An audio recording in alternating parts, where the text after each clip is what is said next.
But tell me about your crazy kids. What happened?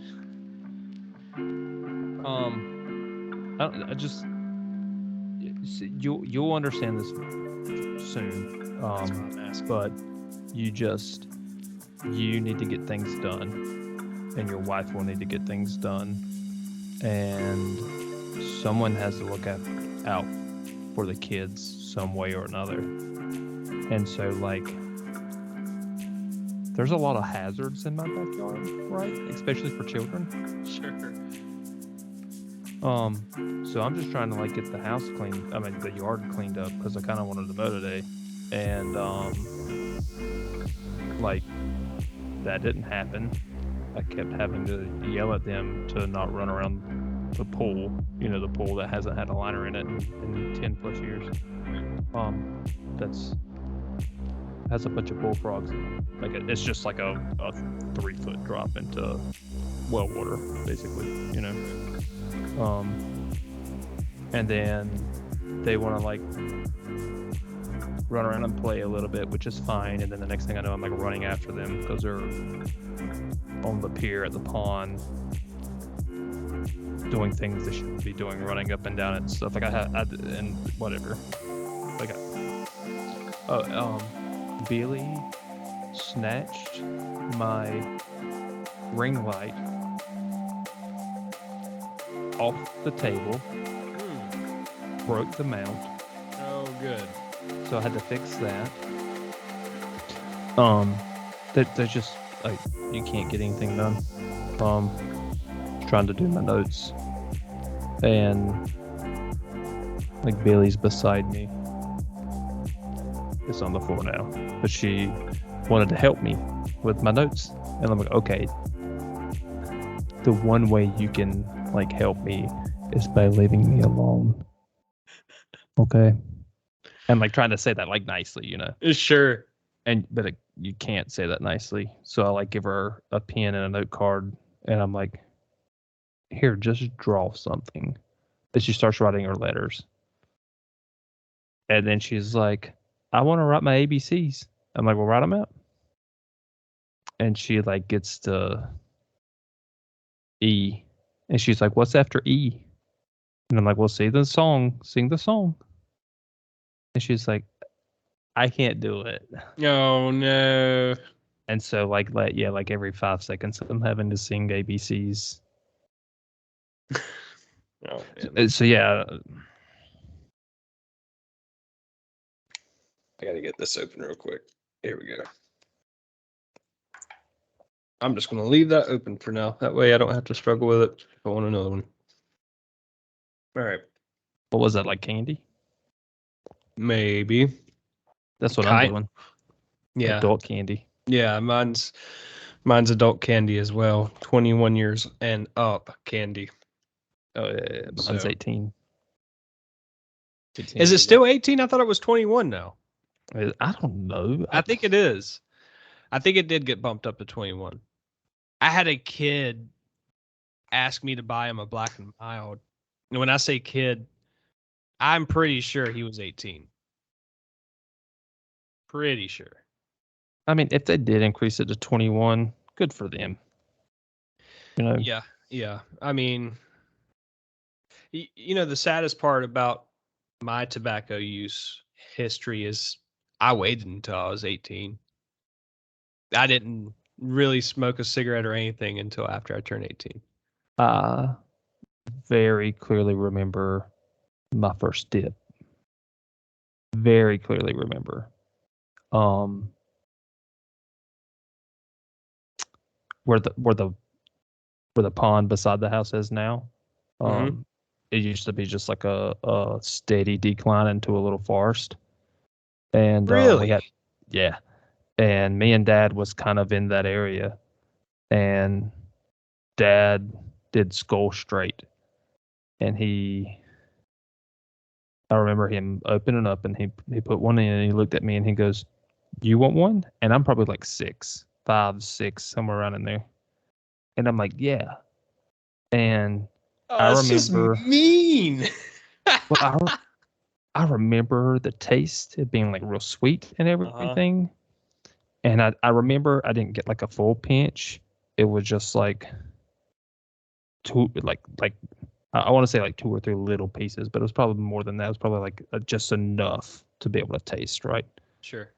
And then me and Dad just at the same time looked, not even at the carport, just looked at the driveway, and Mom is standing there, Oh my God. furious.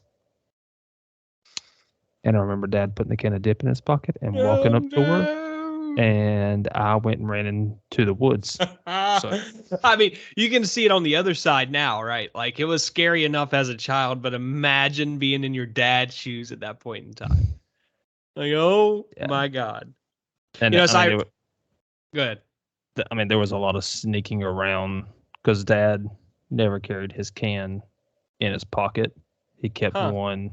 He kept one in his truck, and then he kept one on the bar in here, like where he would put his wallet and his keys and stuff. So like, I'd be weed eating around the pond and be like, I want to dip. It's really, really hot out here. I want to dip. I'd run inside while Mom wasn't looking and like put a dip in and run back out. Yeah. And then um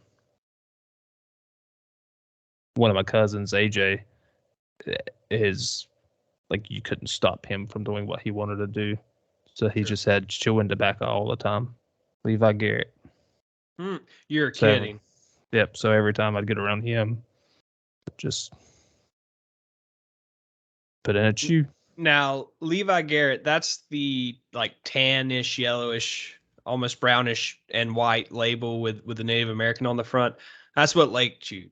I think I still have a case of Levi Garrett at his house somewhere.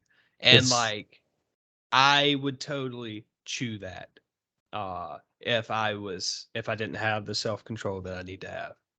You know, it's ironic, man. Like in the very beginning of this chapter, did you catch the Scotch tobacco ice cream comment? Scotch tobacco ice cream? Are I'll be you honest, kidding me? it sounded disgusting. I disagree. Like if if we're talking about like it tastes the way a cigar smells, yeah. But if we're talking about like I don't know, it like I said, if it tastes like a cigar smells, I'm okay for Right. it. And that's what I think it have Probably. you ever you ever tried non mint dip? Or well, yeah, you've chewed tobacco, so you know that sweet taste. You Yeah, know, yeah. so yeah, that would like just the flavor of scotch. I can see it being really good. You got to remember it's ice cream, so Hmm. it's not gonna taste like cigarette butts. You know, Or um, or smoke. another one that I would Yeah. like to do is like sweet tea hard candies or like sweet tea ice cream. Yeah, bro. Yeah, bro. That's two things I've really wanted to do for a while now. Sweet tea hard candies. That's Yeah, where you man. had me. Yeah, man. Because that's my favorite. It's That just yeah. Yeah, man. Like that's one I've wanted to do for many, many years. And I've just like, I mean, I'm no chef, right? Like I'm not gonna reduce tea. I don't know. I would probably mess that up. Maybe I wouldn't. Maybe I should try it. Semino's sweet tea candies. I don't have a southern last name though. That's the thing. Like it's not like a well, you uh just call it Zax. Like that I was if going for the you alliteration. you know. right, right, but just call it Zax. Um there's a lot of brands, there's a lot of Zax in the world that are producing stuff like the fish grips, the metal ones. Hmm. It come with some fish pliers and something else, but it was a Zax brand off of Amazon, and I was like, hell yeah, Yeah. hell yeah, I'm gonna get I'll this buy it just because of the name. just cause of the name. Yep. And I wish I wish I had it like embroidered on the tools, so it was like there. I could just Yeah. like but it's not. It's kind of a cheaper made kind of, but like it works. Like I'm not Hey, knocking it for that. maybe there's a business model there. Maybe we just start naming businesses after just random people's names and then Yeah, selling merchandise. I think we completely missed it. We should have just named it Zach's Book Club. Yeah, that would have worked. That would have worked. Yep. Yeah, it's not too late. We can do whatever we want to do. But let's see. My first note was on page 86. So before we get into that, let's focus on the title for a second. Okay. Compare yourself to who you were yesterday, not to who someone else is today. So I started my notes, and that's kind of where I started at is whenever I go to read a chapter, I kind of read the title of it, and then I think about where, at this point in time in my life, because I think it's okay to look at other people and see and compare yourself to them. You can't do it in a negative aspect by any means whatsoever. Right. But self-reflection definitely is more important. But I remember at some point in time in my life, I think it was when you remember the comedian Louis C.K. Oh yeah, yeah. I think it was when he was doing his television show, but one of What the a little killer show, by the way.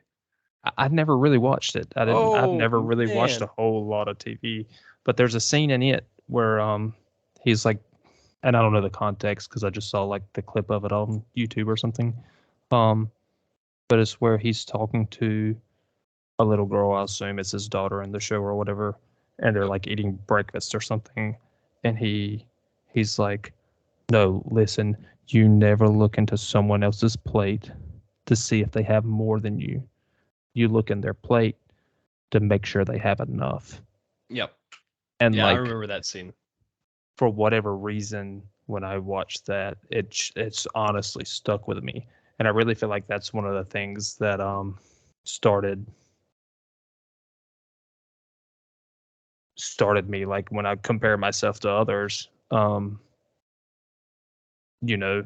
looking at it as am I as successful as they are, but more or less of, first of all, are they doing okay? Do they have food on the table tonight? Do they have gas to get to work in the morning? Do they have a place to take a shower? And then looking at it and going, oh, what are they doing that's making them successful that I could probably work on? Yeah. And yeah, sure, like you pick up little traits from other people and stuff, and you think about it, and you never really start using it until you like decide to. But I don't know, just that little thing there. But that's what kind of come to my mind reading that. Yeah, that's an interesting one, man, because like you've seen my notes. Like I pretty much journal as soon as I read the title, and like just listening to you right then, like I have a tendency to wonder, right? Like my brain will just wander like while I'm listening to someone. And what I was thinking about just then is that like, what I journaled upon reading that title is not what I was just thinking about, which is like, man, I dealt with that a lot growing up. Because like initially my initial thoughts when I first read compare yourself to who you were yesterday, not someone else today, is like, yeah, bro, I'm good. Like I do that. I look back on life and like, I don't think I'm at a stopping point by any means. I got a long ways to go, but I'm able to compare myself to myself 10 years ago and feel really good about where I am now. But holy crap, man. Like think about like just oh man, just growing up in this single wide trailer, just like And there's nothing wrong growing up with a single white trailer, no, there isn't, right? but the worrying But I about remember, the bills, worrying about like, oh shit, I can't go on this trip because we're not gonna have enough money, and like the motivation that I have now is deeply seated in those feelings. Like, again, I think I look greedy. On the outside looking in, I look like a greedy fat white guy. But on the inside, it's like I just don't want my daughter to feel that feeling. I want to give my daughter the ability and the opportunity to do and see whatever she wants to do and see. And I want her to appreciate hard work. I got to figure that one out. You know, I want her to actually understand the value of money and how freaking hard it is to make a dollar. Um, but I don't want her to have that anxiety that I had. I think there's benefits from coming from a place like that where you feel like that. I obviously, like, it's motivated me in a positive way, I think, for the most part. Um, but I don't want to relive it. That's probably one of my biggest fears. It's like bankruptcy, having to start over after getting this freaking far. Yeah, Yeah. yeah. Yeah, I feel It's you. interesting, man. Like, I initially, especially like just reading this book, like, sure, there were some things that touched on it and on like how I feel nowadays, and I do want to unpack that tonight.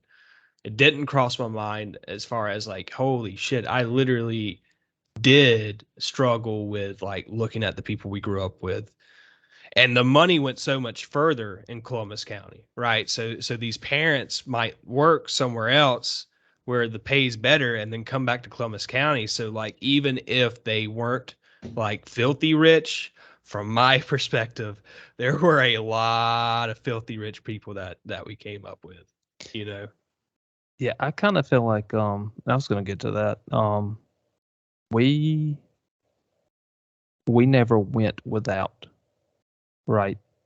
But in order for dad to support us financially, he did shut down work in power plants. Right. And he wasn't home a lot of the time. Right.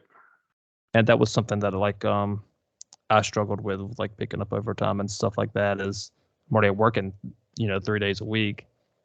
I've already missed so much with the kids. And then like it was hard to talk to dad about that because dad always felt like I was like attacking him about it when I'm just like trying to Oh explain. no. Yeah, so eventually I'm kind of over all that. Like I understand now. Like it's that whenever I lay down to go to sleep at night, um, they're laying down next to me, kind of deal. Mhm. Right. So Yeah, I mean, that's a scary thought where I'm at now, right? Like, this position that I've got lined up is supposed to be uh quite a bit of work from the home office, but you see where I am tonight. And so, like, I don't want to give this up.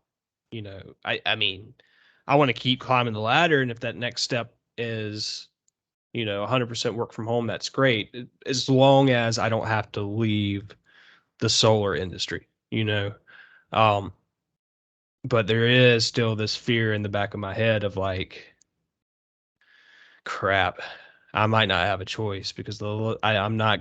I preach to everybody around me, you're not getting that time back. Work hard today, hustle hard today, because you're not getting that time back. But what's also drilling in the back of my head is like, it might be time to hang it up because you're not going to get that time back. My daughter is not going to be an infant but once. Um, and that is right around the corner. yeah, I mean it's one of those things you'll figure out because um I mean it's just one of those things you'll figure out. Even if the first 2 and 3 years you are having to miss a lot of it. I don't think it'll be a lot. I just worry it'll be a lot. It'll be perceived as a lot to my daughter. She they She won't probably remember won't. it. Yeah. They won't Well, remember it. they won't What? remember it. But what I mean is, like, will that have a negative effect? Because you're still going to be going through formative years, I would assume. I'm no Yeah, psychologist, but I think I think for you the main thing. will be, because I mean, right now you're still able to go home once a week, right? Yep. Where my dad was gone for 3-4 months at a time. The Holy big crap. thing, yeah, like the big thing for me, like even on days that I work, like Billy could tell I was frustrated today, and Henry could too, and like Henry just comes up to me and he's just like this, and I'm like, oh buddy, that's I'm sorry in sign Huh. language. And I'm like, oh buddy, it's not at you. Come here, give me a hug.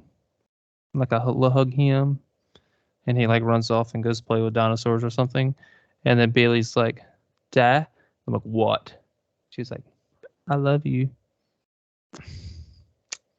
Can't be mad at you. You broke my light, but I still love you. It's just a light. It's just a daddy will fix it like he fixes everything else in the house. It's okay. So yeah, like stuff like that is what you'll be like, is what you'll miss.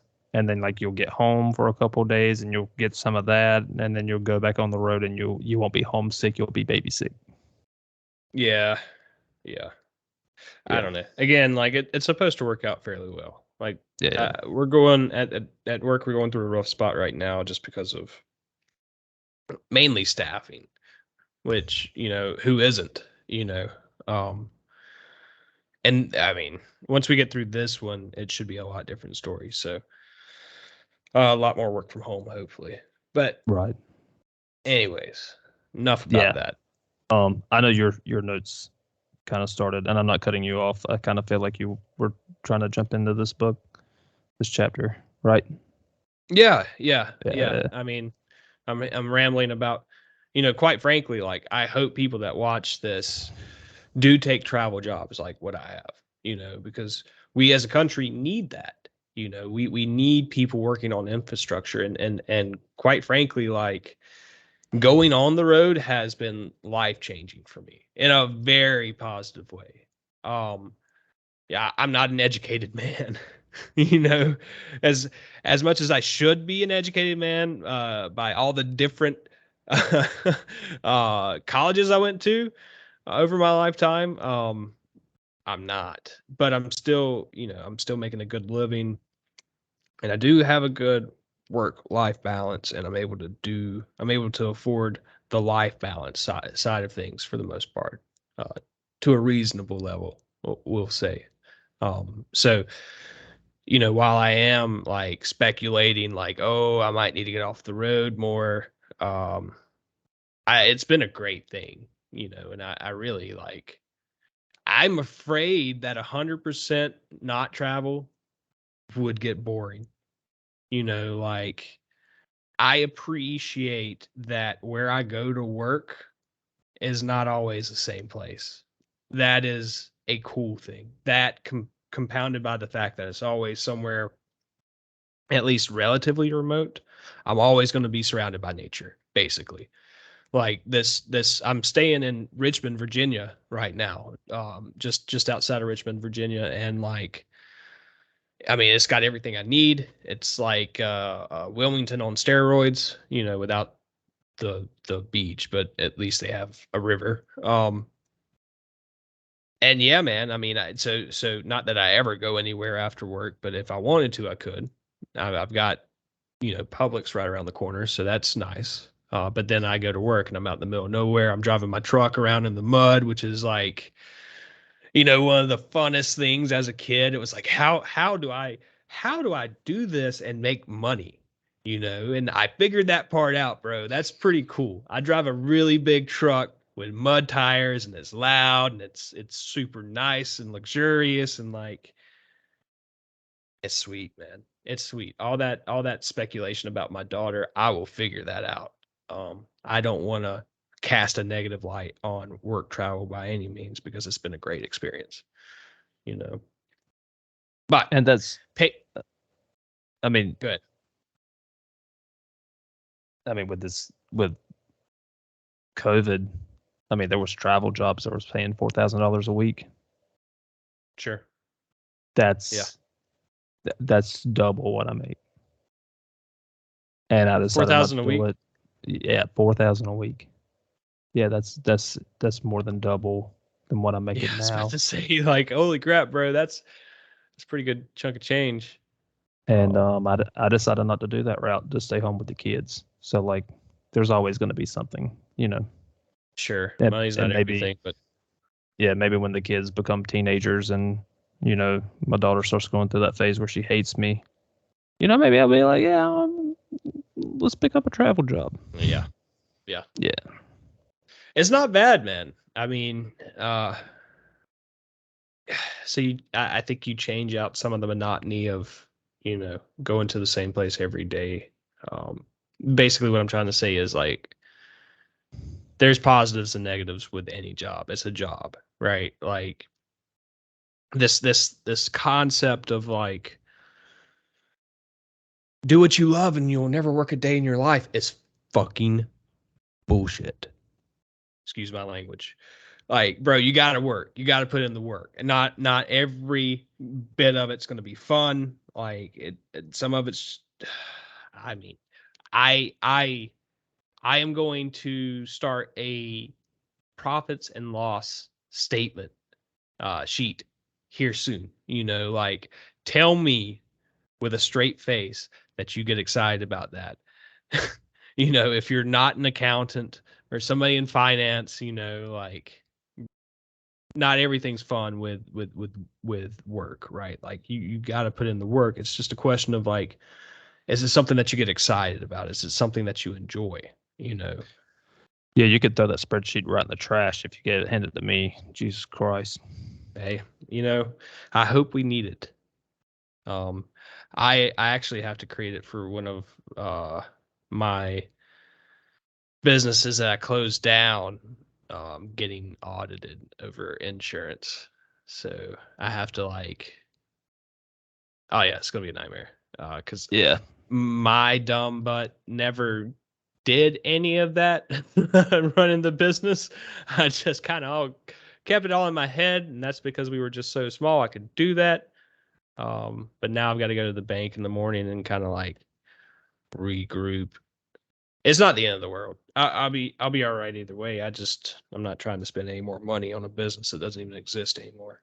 You know. right, right. Maybe spend some time, but not money. Yeah. Mm.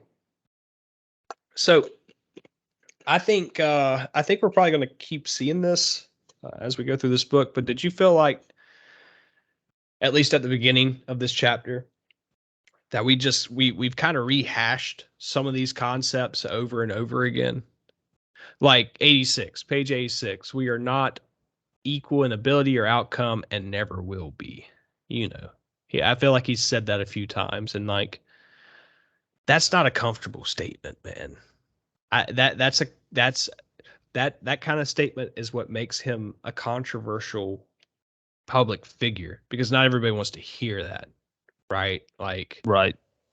Um, I mean, just like the whole like woman equality and all of that, where they want to be like on the same level as men, but it's a um, tough one, man. well, I mean, it's not feasible. It's 100% not feasible because if you want 100% equality for men and women, abolish the WNBA and let them try out for NBA.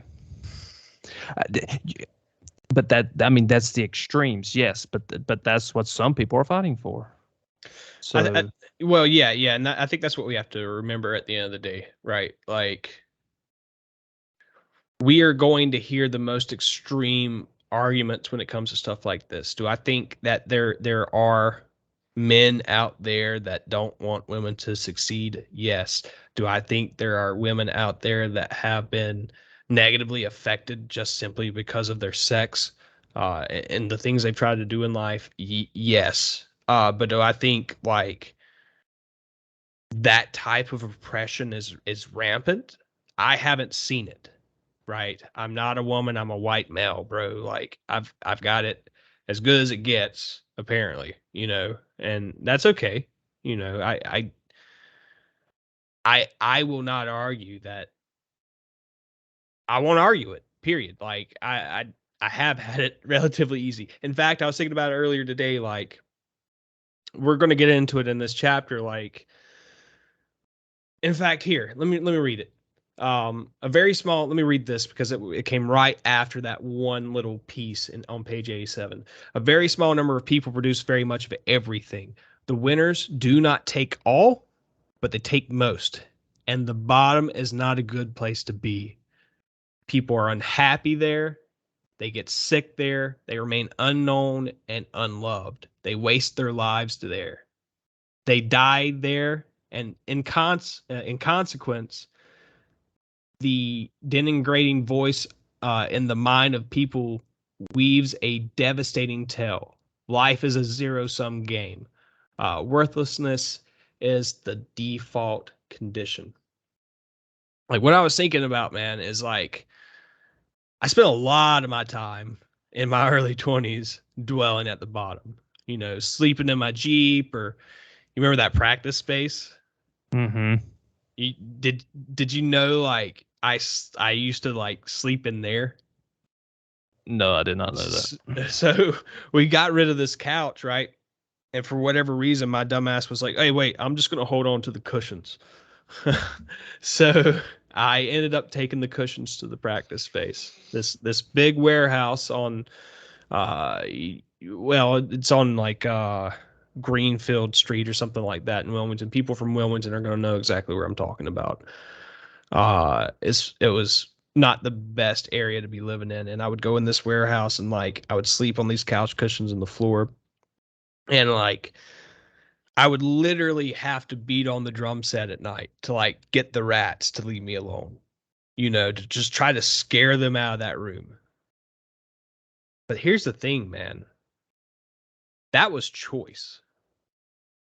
Right. I chose the decisions that I made with my undeveloped young male brain put me in that spot, and like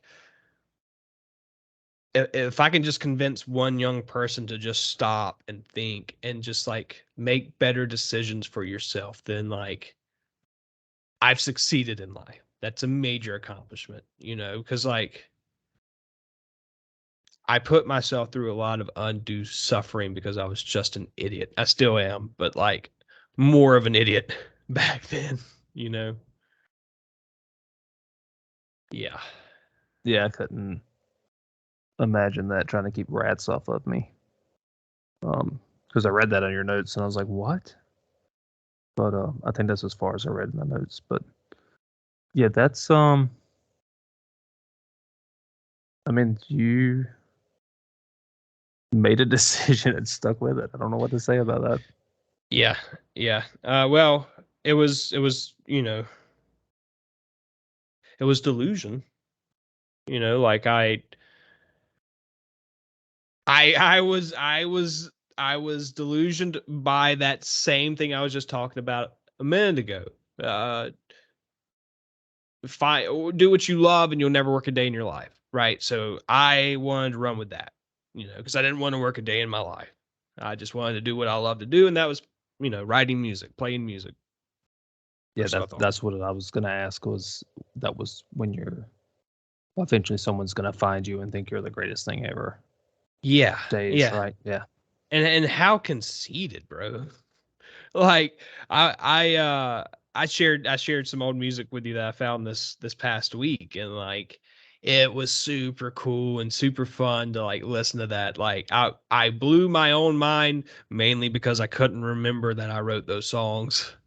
Like I found them in this album that was, basically titled My Music. And so I was looking for some other tracks for a friend of mine, and I saw a track I didn't recognize. I clicked on it, and like it was this instrumental track, and it's like that. Yeah, this sounds super familiar. Like, how did it end up in this folder though? Like, who is this? And then I listened to another track that I didn't recognize, and it started to sound more familiar. And then I listened to this third track, and I went, "Oh my god, that's me. That's us.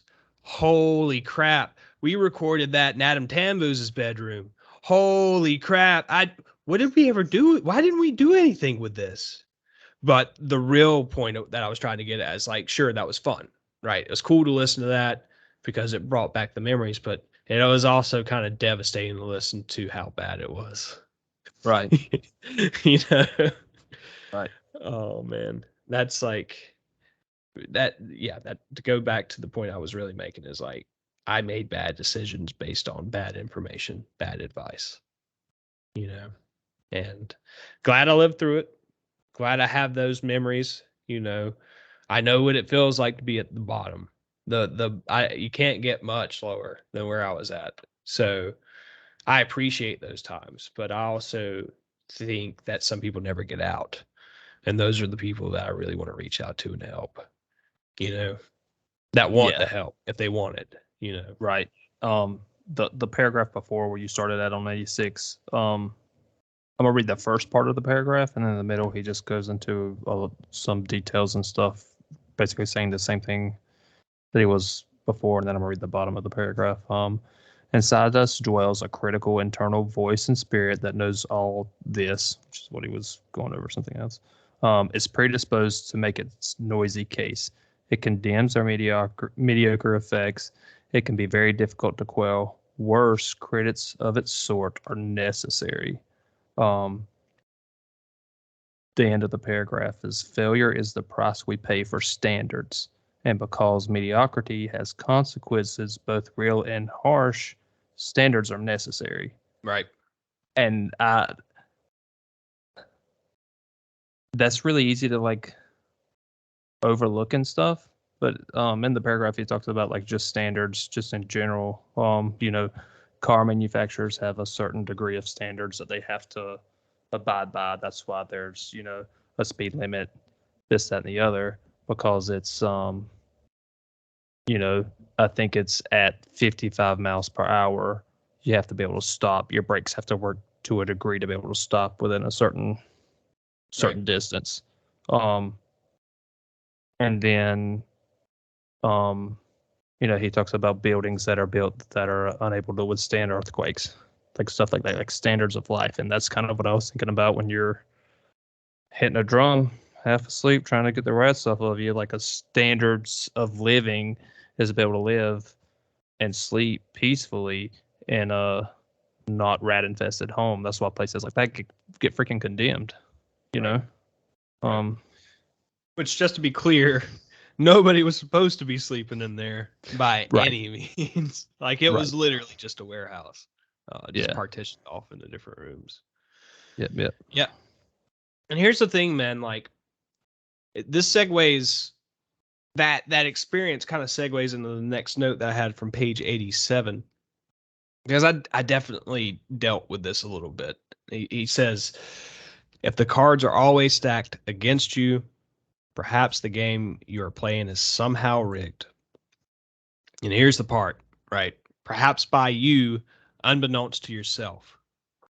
I've got more there that I want to read, but like, bro, that was me. And I recognize that now. What I also do now is like I see it in other people. You know, like I you know the type, man. There's always an excuse for everything. Like they've always been like just wronged by the system or by somebody that, they're working with or no, like it's never their fault. And like, am I a bad friend for not questioning that? Am I a bad friend for not going like, well, bro, did you think about maybe you have a part in that? And I've tried it. It's not to say I haven't tried it with some people. I've tried it and it didn't go well, and now I'm even more gun shy about doing that. But Right. I do think it makes me a bad friend. You know, Um. I don't know. There also goes trying to help people that want to be held back from chapter 3. So I don't know. You make you do things in life that are mistakes or that you deem a mistake, and you learn from it. You just go on about your life. yeah. Here's a in that same paragraph, in that same little section, really, he also says, like, talking yourself into irrelevance is not a profound critique of being. It's a cheap trick of the rational mind. And so basically what he's saying there is, like, these people literally convince themselves that they're not going to amount to anything, or no, I can't do that. I'm not capable of doing that. I'm not capable of educating myself. I just don't have that kind of brain. I can't sit down and learn, or the excuses. And it's like, bro, please stop.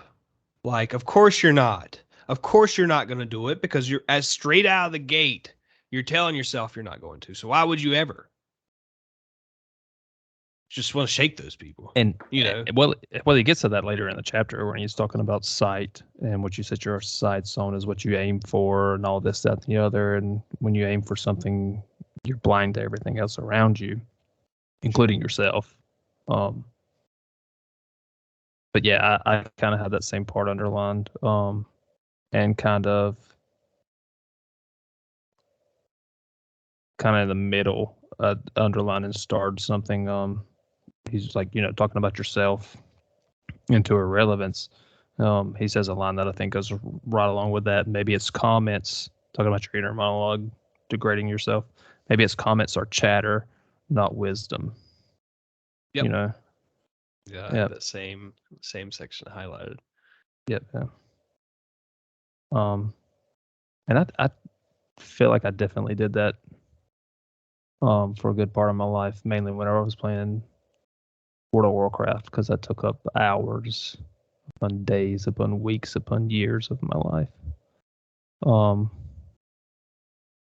And part of that was like, I know I'll be successful one day, but today I just want to play World of Warcraft.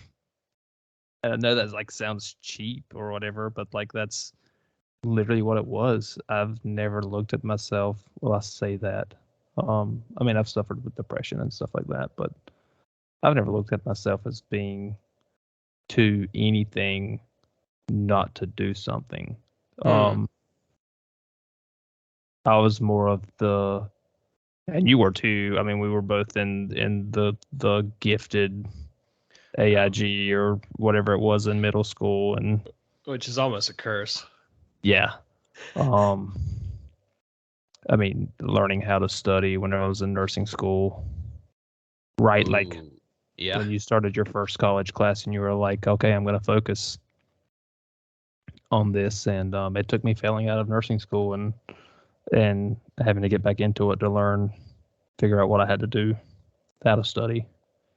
But yeah, I mean, yeah, how to apply yourself. Like, holy crap, we didn't have to. We didn't have to. No. Until we got to college. Like, full ride to a university. That's what I had. And I didn't even care that I was screwing it up. I didn't even care to go to class. Like, whatever. I don't need to go to class. Like, I'll just take the test and I'll pass. And that was very much wrong. Different level of education there. Right. Yeah, that's I don't know, man. I still think about like education, like how I out of pride I want to go back and get a bachelor's and a master's and a doctorate and all this stuff. Like out of pride I want to do that, but I'm doing better now than I would have if I would have actually followed through on what I was going to school for, I think. As far as overall a similar pay with overall higher quality of life. That's what I've got going on now. So I don't regret screwing that up. I do kind of just hate that my walls don't have any diplomas on it other than an associate's degree. That associate's degree is valuable as hell, though, bro. I mean, I'm right there in the same thing. All I have is an associate's, and am I thinking about going and getting my bachelor's in nursing? No.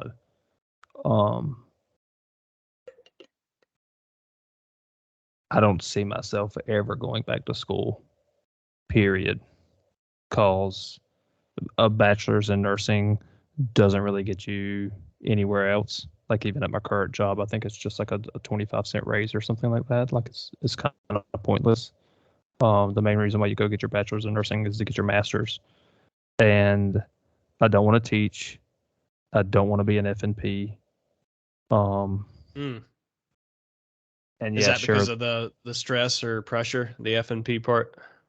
I like bedside nursing, and like Mm. once you get that F&P, the closest thing you can, I mean, you can always go work in a doctor's office. And F&Ps are actually higher than PAs at the moment. Um, but the closest thing an F&P can kind of do right now in a hospital is work in the emergency department. Mm. And I don't want to do that. Sure. Yeah, I don't blame you. Yeah. Well, I mean, that kind of is what a powerful message, from two guys that have been, out of school for a while, which is we both have like the lowest level of education you can have outside of a high school diploma, and we're both, doing well, so well that we can't really justify ever getting any more education than what we have. It's only for pride, you know. If you were, well, I don't know. I mean, if you're in a industry or a job that you don't like, sure, maybe you should go educate yourself in something if you find that thing that interests you and is going to pay off for you in the long run. But like, bro, I'm set. Like, even Yeah. if I didn't want to stay in solar, like I'm set because I do electrical work, right? So there's A- plenty of different directions. And that's what I was going to get at. I'm sure there's people that are on the fence about if college is for them or not.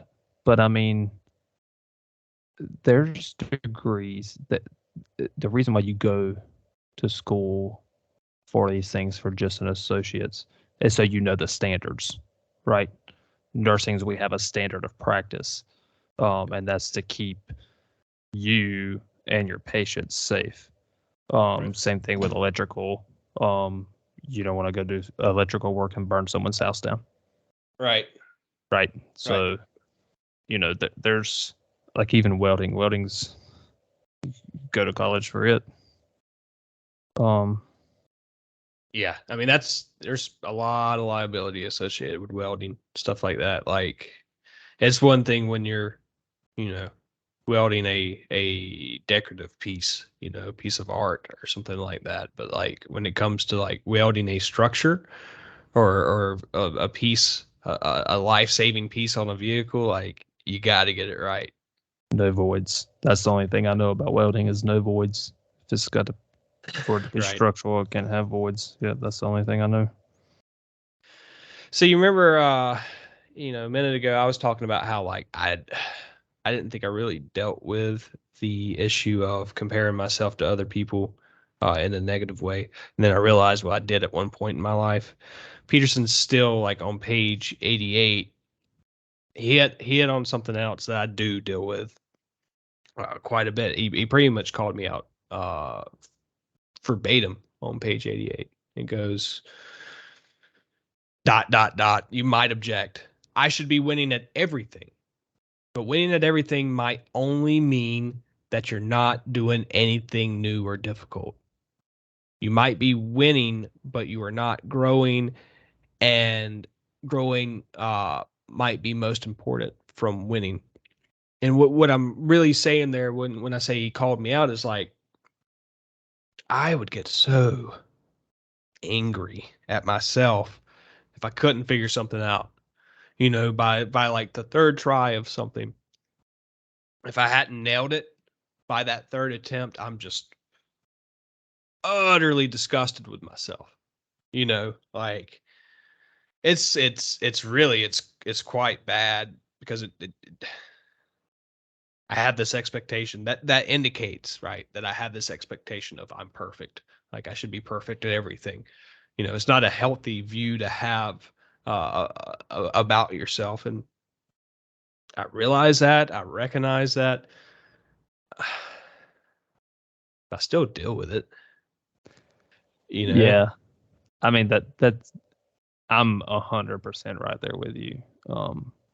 10 years ago, if I couldn't do something right the first time, it just wasn't for me, kind of deal. Um, Yep. so yeah, I'm right there with you. And then at some point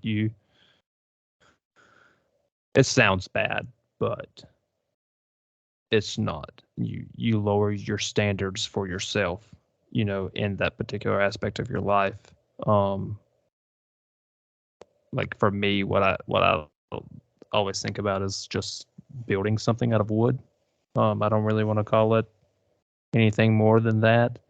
But yeah, like I've tried to do a couple things and just like kind of failed miserably, and they ended up on the burn pile. And then like 3 years ago, I built a table for the workshop for the and I fucking love that table. It's a piece of shit, but I fucking love that table, dude. And like the thing about it is it's a piece of shit. It's in a workshop. I've hit it with hammers.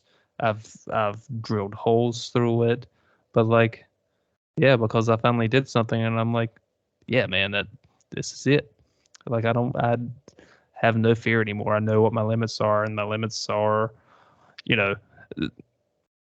like this. But that's okay. Um you watch YouTube videos on simple things like how to cut a 2x4 straight. Or in my case, I use 2x6s, but how to cut a 2x6 straight, and you just take your square and then run your fence on your skill saw up against it, and you cut it straight every time. And just stuff like that. And that's basically all it is just learning the little tricks here and there that normal craftsmen use every day of their life. That's how they cut straight. That's how they cut perfect 90s. Yeah. You mentioned something a second ago that hit me in the gut, which is like, tried it once, didn't get it, wasn't for me. One thing that I really want to do with what we're doing here is learn how to play golf. That's a big one. Oh, Not that I ever had an interest in it, growing up, but still like my dad tried once to get me to play golf with him. It didn't go well, and I never cared to ever try it ever again. Um, let's take that one on at some point. I know you have played golf in your life. I don't know how often you do play golf, but I assume go, you aren't like doing the pro am tours anywhere. So um, that's one I want to take on. Let's learn how to play golf together. golf was the one sport I took in high school. I know that's why I assumed I, that I you did it could for one at year. least play golf a little bit. And yeah, I can a little bit. Like I understand the basics. Um, but I always sliced. I Mm-hmm. think it's sliced to the right. Anyway, I could never hit the ball straight unless I was using my low numbers, my low irons. Because you didn't have to swing hard. You could just focus on keeping the putt and everything, or not the putt, but the head and everything straight.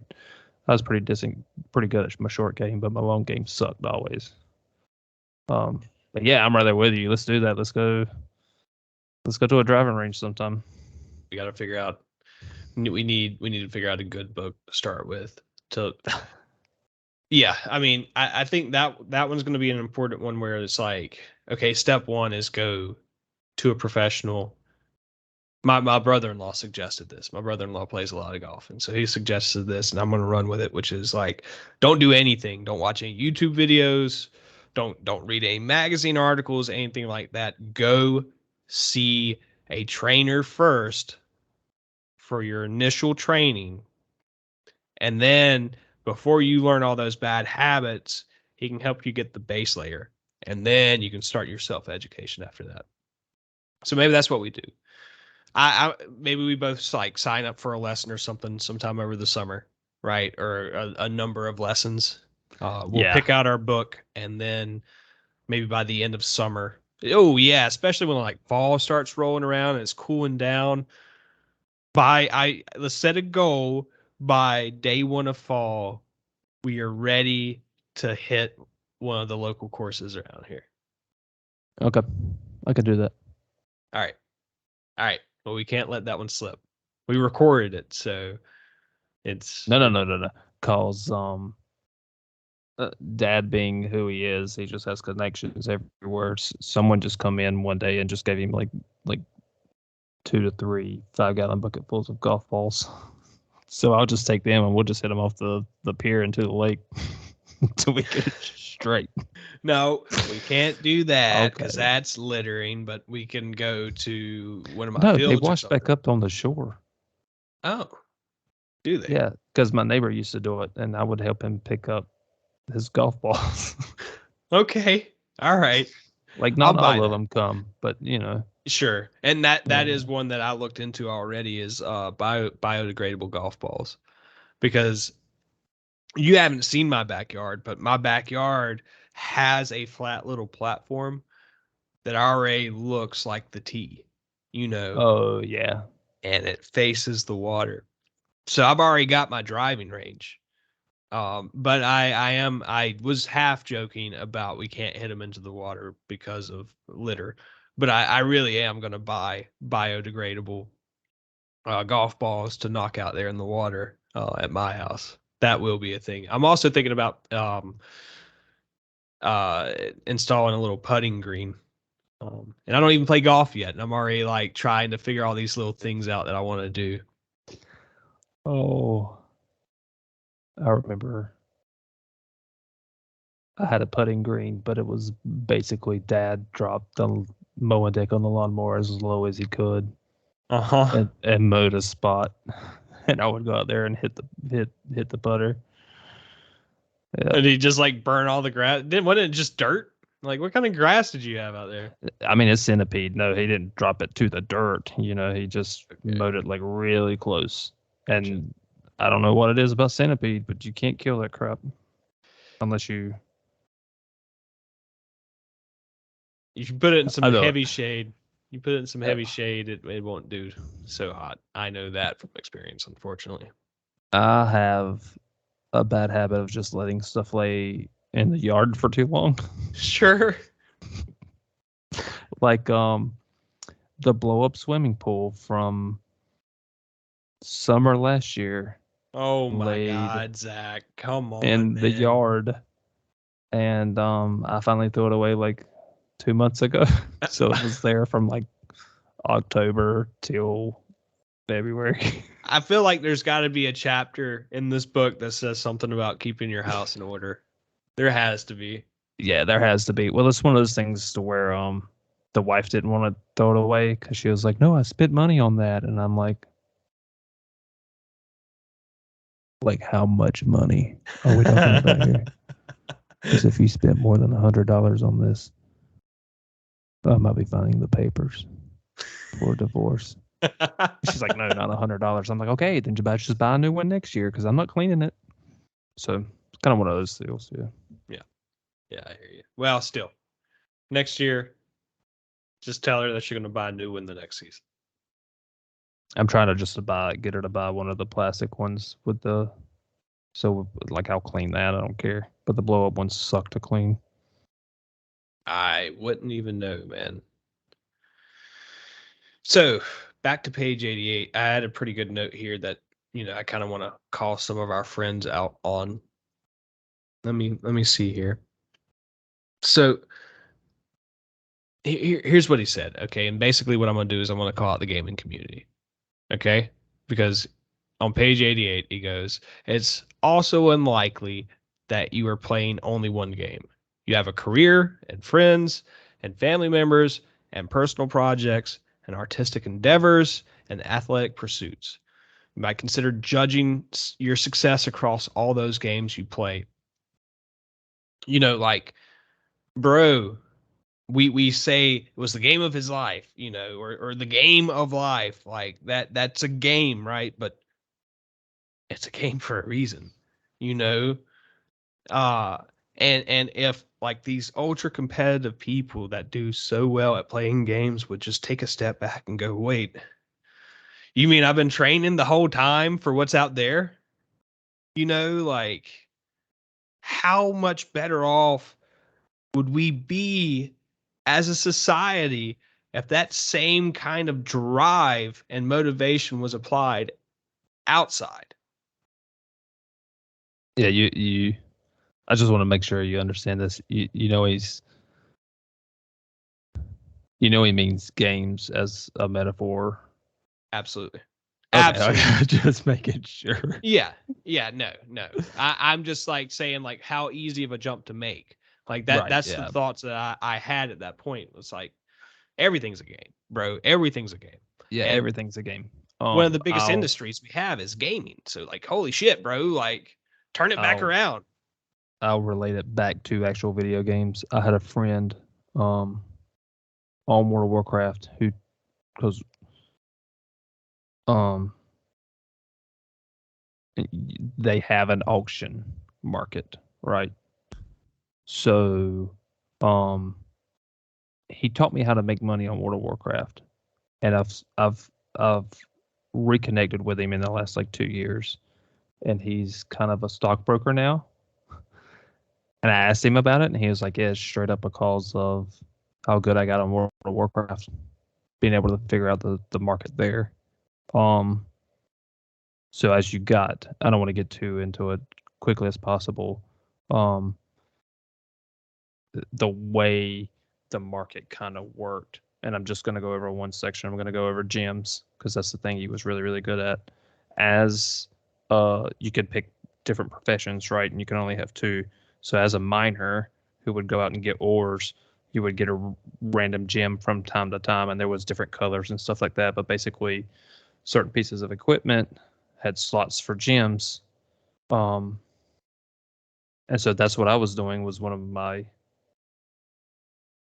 alternative accounts was a miner, and I would go mine on him. And then one of my other professions and one of my other characters was the gem crafter. I forget what it's called now, but I would see what was selling often and stuff like that, and I would sell that. And he sat me down one day and was like, "Dude, I've been watching you post stuff on the auction house," and I'm like, "Yeah." And he's like, "You never buy any of the raw materials." He said, "Because I monitor it that close.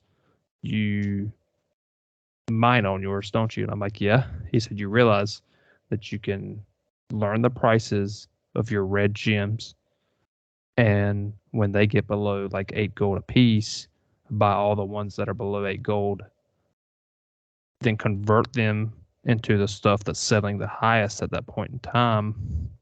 And when you craft them, they become worth like 20 gold. So you don't think it's like a big profit, but you do that 100 times and you're up 120 gold, you know? And so like he's basically learned through that, learn how to do stocks that way in life. That's exactly what I'm talking about. Like, what a great Yeah. success story. Yeah. Like you're already doing what you love. I want to take it back there one more time. You love playing video games. You're already doing what you love. Figure out something that is going to be insulated from, these crazy market fluctuations. Well, that's probably not the best position to be in, but he's going to make it a lot of money in the good times. And if he does it right, he's going to have a fat chunk to sit on during the bad. Right. Right. But either way, like, you figure out the right path for you and you go after it. There's no, oh man, I heard it today. I heard this statement today. It was something along the lines of, I'm going to wait for life to do this thing. I'm going to wait on life. I'm going to wait for this thing to come my way. Not going to happen, bro. You might get lucky. You might win the lottery. But what are the odds? You've got to make things happen for yourself. You need to be introspective. You need to analyze where you're at, and perhaps even more important is to analyze where you want to be. What does that look like? And then freaking figure it out. And not just for yourself, but for us. Right. We need you to do better so we can do better. Yeah, and he touches on that in this chapter later on. But yeah, 100% what you just said. On 89, page 89, he kind of goes back to like, the psychology behind us comparing ourselves to other people. Hold on, before you go too far. So Oh, we're you got talking about something? games. Yeah. Okay. So in the middle of the page, that middle paragraph, about halfway through it, the world allows for many ways of beings. Sorry, hold on. The world allows for many ways of being, with a capital B, the being that he talks about. If you don't succeed at one, you can try another. You can pick something better matched to your unique set of strengths, weaknesses, and situation. Furthermore, if changing games does not work, you can invent a new one. I mean, I don't want to call us out, but that's kind of what we're doing. Sure. Right. I mean, yeah, it's an artistic endeavor, first and foremost, but sure, absolutely, and really, like, we've both done that in other aspects, right? Like, you started at Campbell, right? I started at East Carolina. I was focused on the medical field. Like, I was going to be a doctor or a pharmacist or a nurse practitioner or a PA. I was going to be something in the medical field as long as it made a bunch of money. Right. And that was not my game. People are not my game. Yeah, and that's 100% fine because I'm in the medical field and people aren't my game either. I mean, am I looking to change careers? No, by all means, no. But I mean, should. I just read that, thought about us, and I thought about all the other people because like there's other nurses. There's a nurse that I work with, and every time I see her, she's like, "How you doing, Zach? You trying to live your best life here at such and such a hospital?" And I'm like, and like she's saying it like facetiously, like Sure. she's not living her best life, and I'm just like, yeah, girl, don't you know that's what we do here? But it's just funny. I don't know. Yeah. So they kind of. It's interesting because, like, that type of person doesn't see a way out. Like, they just don't want to believe there's a way out. I think we've all been nurses long enough to know that there's a way out because like she's done case manager work. She's done a bunch of different stuff in the nursing in a nursing role. So she knows she wouldn't have a problem just for right now in her life. And like she's happy being a bedside nurse on a telemetry med surge. But like, just for her, for right now in her life, where her kids are and this, that, and the other, only having to work 3 days a week works really, really well for her. So that's what she's doing. Yeah. Okay. Fair. There's a lot of negative humor. Yeah, maybe I was a bit too harsh because now that I'm thinking about it, yeah, I've been like super, super sarcastic, and I'm just typically a negative person, kind of in general, So fair enough. I love what I do. I love what I do, but I will complain about how stupid somebody or something is. So okay, that's what fair I'm talking enough. about. Yeah, that's what I'm talking about. Yeah. That's what I'm talking about. But yeah, you were gonna move on to somewhere else. Yes, it's one of those things on 89 where, like, again, he's saying one of those things that we all know. You know what I mean? Like, I saw a video on Peterson the other day. And I don't remember what the question was. It doesn't matter. It was the way the first part of the question started, which is like he nailed it. And it was, can you please give your perspective on? And that's it, man. Like, Peterson's a smart dude, but half of his brand is just giving a perspective on the obvious that is just so much more articulate. Like he's able to just communicate these things that we all know so much better. But when he does it, at least for me, it causes me to reflect. So here we go. When the internal critic puts okay, I got a little weird break there. When the internal critic puts you down using such comparisons, here's how that operates. First, it selects a single arbitrary domain of comparison, fame or power. Then it acts as if that domain is the only one that is relevant. Then it contrasts you favorably with someone. Oh, sorry. Then it casts you. Oh my God, I can't read.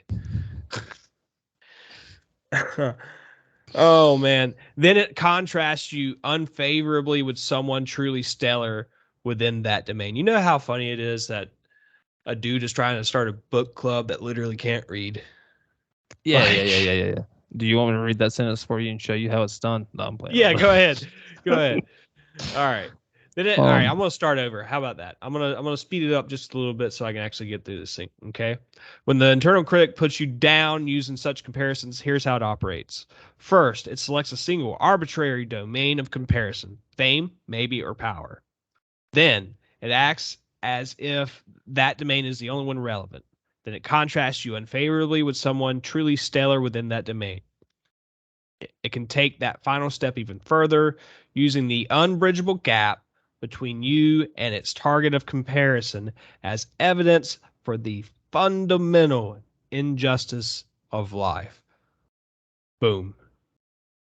That way, your motivation to do anything at all can be most effectively undermined. Those who accept such an approach of self-evaluation certainly can't be accused of making things too easy for themselves, but it's just as big of a problem to make things too difficult.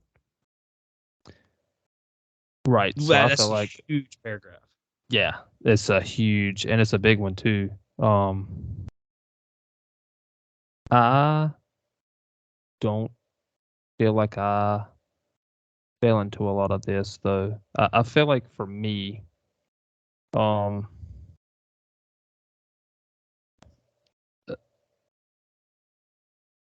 I definitely made things too easy for myself growing up before I figured out what I wanted to do, what I wanted to be. And I stayed away from the difficult things. And yeah, I think I was kind of listening back to some of our recordings and stuff like that, and it seems like every time you start thinking about like your like main key like positive thing in your life was when you got married. Yeah, It was like I finding almost mentioned it a little while ago. so that kind of made me reflect and like yeah, um the second I started dating Heather and it started to get serious, um Dad's the one that actually come up to me and was like, "Hey, so what are you gonna do in life?" I was like, "I guess I'm gonna be a nurse." And like at this point in time, I had my LPN. Um, and he was like, "So you're going back to school, right?" I'm like, "Yeah, I just gotta do this year as an LPN, and then I'm back in." He was like, "Good, good. You gonna marry this girl?" Yeah, yeah. And like the second I had that conversation with my dad, it's the same as with reading this book. Like I know, um, this later on in this chapter, he talks about having your sights set on a goal, right? So I was aiming, but to be an RN, but it's like I was just aiming there. Like it wasn't the goal yet, if that makes sense. Like I was going through the motions to be a RN, right? And it wasn't until I kind of had that conversation with Dad that I was like, I gotta I gotta fucking get on the ball. It's time to grow the fuck up. And because I want this woman to be a part of my life for forever. And um, she's not gonna marry a bum. So let's fucking do it, Zach. Let's do it. Let's prove to her by proving to yourself that you can do this. And like that was like the big push for me to kind of get my life Sure. straight. Yeah. Um, What? Sorry to cut you off, Zach. I don't want to lose this because what I was just focused on there is not about you or me. I don't think either one of us deal with this problem, but there are so many people that do. right, And true. they don't even realize it. Like they may have wanted to be this great singer and they never found anybody to write music for them. Or, maybe they did and they didn't realize how hard it was going to be to actually get traction. And so now they've compared themselves to people that have been successful, and not only have been successful, but made it look easy, covered up the fact that it was a lot of hard work. And now maybe all she thinks is like she's a failure there. So why should she try anything else? She can't even do what she's passionate about. Right. Um, I think if you're one of those people who's stuck in one of those situations, I mean, one, I feel like we talk about this every episode is kind of redefining your definition of success, Sure. right? First and foremost. Um, Part of doing that is self-reflection, um, looking at what you've done, looking at what kind of worked, look at what didn't work, and growing from the mistakes, from the failures. Um, and then to keep going. If it's something that you're passionate about, you never just stop. Um, my cousin is I don't want to say a professional singer, but um she's resided in herself to where she doesn't want to like be on a stage or anything like that. She just does music lessons out of her house. Mm-hmm. And in my eyes, if like she'll sing it like in front of church, do like the really hard where it's I think it's Latin or something, and she's singing in like that weird, yeah, like yeah, she's amazing, an amazing singer. She didn't do any kind of pop or anything like that. It's like opera stuff. Um, but she's resided to just do it, focus as be a mom. But she's also doing singing by teaching singing lessons out of her house. Um, so yeah, both in my eyes and her eyes, she's successful at it. Um, so that's one of the things you have to decide of yourself is you never stop. I mean that's I don't know what else to say. I feel like there's something else. Well, I mean, if it's who I if you're talking about who I think you are, and we Jenny, don't even, yeah, yeah, Jenny Jenny, is Jenny. Jenny's life is structured well. right, Jenny's household is a successful household, and that it I mean, she teaches music lessons. She's got her comfort zone that allows her to continue to grow and help people, because that's a big one, man. Like vocal lessons, like that you are gifting somebody something that they will enjoy for the rest of their lives. Like how rewarding is that? And they pay their bills on time. I have no doubt. So like at that, sure, that is a level of success. I think a big part of that is like, well, this is where I'm getting into personal opinion, right? Like I think a big part of success is like positioning yourself in a way in which like, well, we know the chaos is coming, right? So being prepared for that mentally, spiritually, whatever that may mean, financially, you know, that is a part of success in my eyes. Being successful is being able to do what you love, being able to afford to do what you love, but also being prepared. I think I border on like the prepper side of things.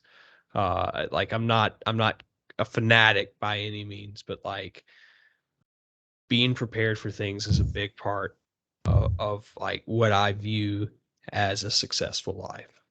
You know, having the tools on hand, having the tools on hand to handle what you need. And I apologize if I want to skip ahead of some of your notes. Please tell me to pump the brakes if it is, because like on page 94, Peterson takes this same critic that is like such a hindrance for some people I love so dearly, and he flips it around and turns it into a tool. Can I dig into this real quick? Yes, I love the tool. We was talking about the tools. Yeah. Yeah, I don't know if I actually noted that down. I was thinking about it, but still, like I want to get into what the tool really was. Call it upon properly, the internal critic will always suggest something to set an order. I'm wondering if that was because I do talk to text on my notes. I wonder if does that really say that on page 94? I can't. My book's literally holding my mic up right now, so I can't check it. Caught upon properly, the internal critic will suggest something to set in order, which you could set in order, which you would set in order voluntarily, without resentment, even with pleasure. Ask yourself if there, well, ask yourself, is there one thing that exists in disarray in your life or your situation that you could and would set straight? Could you and would you fix that one thing that announces itself humbly in need of repair? Could you do it now? Yep. You want me to keep reading? Well, yeah, and my notes are pretty bad. Imagine that you are someone with whom you must negotiate. Imagine further that you are lazy, touchy. It says presentful in my notes, so I assume Resentful. it is presentful. Resentful. Yeah, that's what I assumed, and hard to get along with. Uh, with that attitude, it's not going to be easy to get you moving. You might have to use a little charm and playfulness, something like "Excuse me," you might say with irony or sarcasm. I'm trying to reduce some unnecessary I'm trying to reduce some unnecessary software around here, is what my notes say. So what does it actually say? I'm trying to reduce Suffering. some unnecessary suffering around here. I could use some help. Keep the derision at bay. I'm wondering if there is anything that you would be willing to do. I'd be very grateful for your service. Ask honestly, and with humility. That's no simple matter. Yeah. You have to bargain with yourself. Full stop. That's that's a powerful one, man. Um I I reward myself a little too much. I've got to start withholding the reward more to use it as a bargaining chip with myself, because I am that lazy touchy person that must be negotiated with to get me to do anything. Right. Um, I had something that I don't like. Again, this is one of those phrases that I've read somewhere, some way, and it just kind of stuck with me. I I rarely reward myself, um, Mm. and it's something I should probably work on. Um, but like right now, um, it's more of a if I spend this $100 on this, I feel like I'm taking $100 away from the family. Ooh, Um, that's a tough one. but I have a note on my page that I wrote. And this is the how I got around bargaining, with yourself. Um, the saying is anything worth doing is worth doing half-assed. Um, yeah, so you read it and you're just like, oh, okay, but A half-assed swept floor is still a swept floor. Half-assing washing the dishes, you're still washing dishes. Hmm. So that was the thing with me whenever I was going through this is um um more or less I was thinking, and of course you apply this chapter to anything in your life. But with me it's the little chores inside the house, right? The washing the dishes, the folding the clothes, the fucking I fucking hate laundry. I hate folding clothes. I'd rather be beat. Don't just fucking throw my clothes in a laundry basket, and I'll look through a laundry basket for 4 hours before I fold them. I hate it. I hate it. I hate putting up dishes, putting up pots and pans or Tupperware, bro. No thanks. I will let that clean dishwasher sit there until I pull every one of those dishes out and put them into the sink dirty. So me and Heather, because we don't have a dishwasher. I'm the dishwasher. Um, the first day, like if I work 2 days in a row, the first Mhm. day that I'm off, I wash all the dishes, and Heather puts them up. Thank God, because I don't know where half the dishes go in my house. That's bad to say, but that's the truth. Hey, that's why I hate it. I'm always guessing like, Yep. does this go here? I guess it's going there now. Yep. But but he kind of goes over that. Maybe if you did the dishes, you could go for coffee. I read the next line it was a shot. And I was like, It's this shot. seems like a big reward for just Yeah, the man. dishes. Hey. But yeah, yeah, that's kind of how I looked at it, and what the the saying I think originally was meant for was if you're in uh, a depressed, if you're in depression and you're on one of your lows, right? The hard thing is like just getting out of bed and to do anything, and that's one of the sayings is anything worth doing is worth doing half-assed. At least you're getting up and you're doing something, kind of deal.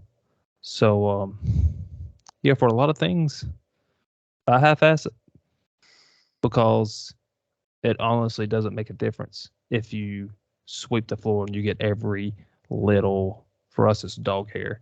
If you get every piece of dog hair, it's not going to matter to where if you just sweep the parts that are seen and not try to get in every nook and cranny instead of doing a 45-minute job sweeping the floor, make it a 10-minute job and be done with it so Yeah. we can go to the next thing.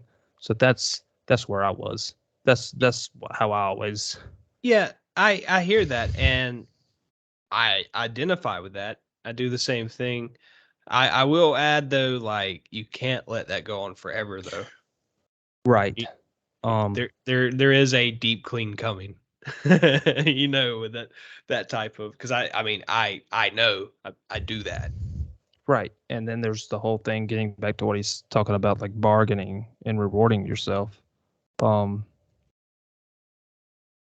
I mean, nowadays what I try to do is just spend $100 on myself once a month. Just once a month. If there's something that I want, I try to find it for $100. I mean that's what I do with my fishing poles. Um, Anytime I want a new something for fishing, I just wait until the next month is here, and then I start pricing them online. And sometimes I have to buy a real 1 month and the pole the next month, but eventually I get it.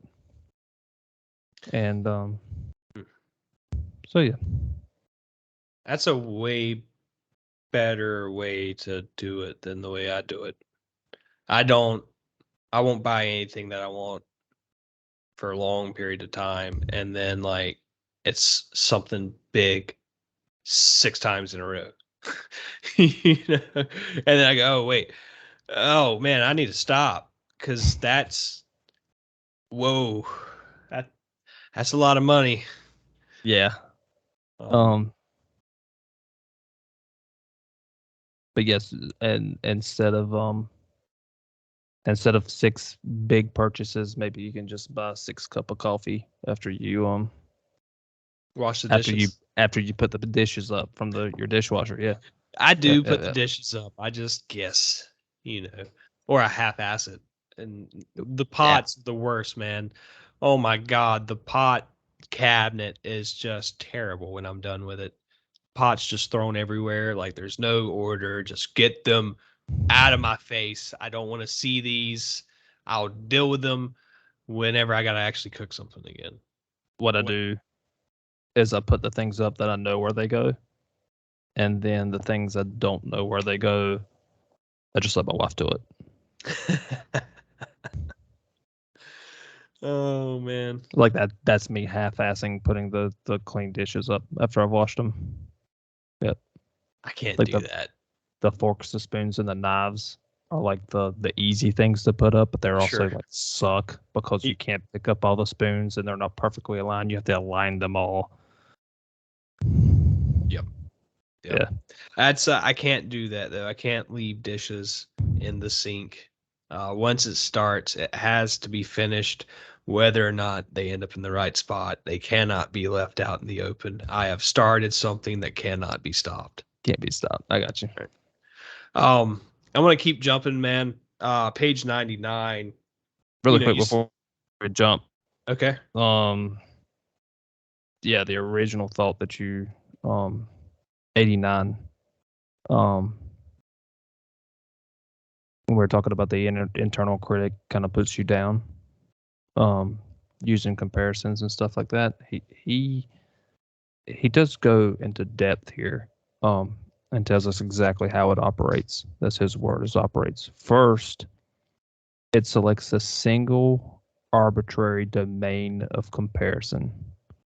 Um, then it acts as if that domain is the only one that is relevant. So remember, um, the page before he was talking about that we all play mini games, and there's many games that we're successful at and many games that we're not. So okay not to be successful at all of them. Right. Right, but this internal critic puts you down. It selects a single arbitrary domain Yep. of comparison, a single game. And then it acts like that domain is the only one that's relevant when it's not. But it's easy to fall for that, right? Um, then it contrasts you unfavorably with someone truly stellar within that domain. Like you were talking about, like the singer, and all of a sudden they're comparing it to Taylor Swift, who sings, performs, and writes a lot of her stuff, and she's Right. very successful. Um, it can take that final step even further, using the unbridgeable gap between you and its target of comparison as evidence for the fundamental injustice of life. We kind of covered that, where you feel like life isn't fair. Um, Even though it is, but that way your motivation to do anything at all could be most effectively undermined. Those who accept such an approach to self-evaluation certainly can't be accused of making things too easy for themselves, but it's just a bigger problem to make things too difficult. So he breaks it down completely. Yep. And it's just a simple thing of, whenever you start thinking that way, as, the thing for me, if whenever I was ever like that, it was like the thing I was most passionate about. That's like a guitar. So I play guitar. Um, but like trying to compare yourself to Jack White or Eddie Van Halen. I mean, I can't even play Eruption. But and like that's like the song that like everybody tries to learn within like the first year playing, right? Did you ever learn Eruption? It's Death Eater? ironic that you asked that because like it dawned on me this week when I found those old songs, I came to the realization of holy crap, man. I have never, not once, ever learned an entire song on guitar. Ever. I have learned riffs. I have learned parts. But there is not a single song I know all the way through. I have That always been focused on making noise sound the way I want it to sound. I need to start learning other people's songs. I'm not saying this is a good thing. Um, but yeah, man, no, I haven't learned Eruption. I learned like the first 2 seconds of Eruption, you right. know. Yeah. But like, I'm glad you brought us back to page 89 because it what we just went over again is it flows perfectly into what I was looking at on page 99 because like what you just described, that type of person is the type of person that is afraid of failure. I think subsequently, right? Like they have compared themselves to somebody else. They suck now, and so like why should they try at anything? You know, and even still like don't want to try at anything because they don't want to remind themselves that they're not as good as this person that they once compared themselves to. In a sense, they might say, to start Peterson's quote, life sucks, then you die, right? Like it's that type of person with that mentality. Been there, done that. Like I get it. Um, what does he say after that? And bro, you're probably gonna have to help me out again, page 99, because this is talk to text notes. He says, before your crisis impels you to that hideous conclusion, however, you might consider the following. Life doesn't have the problem. You do.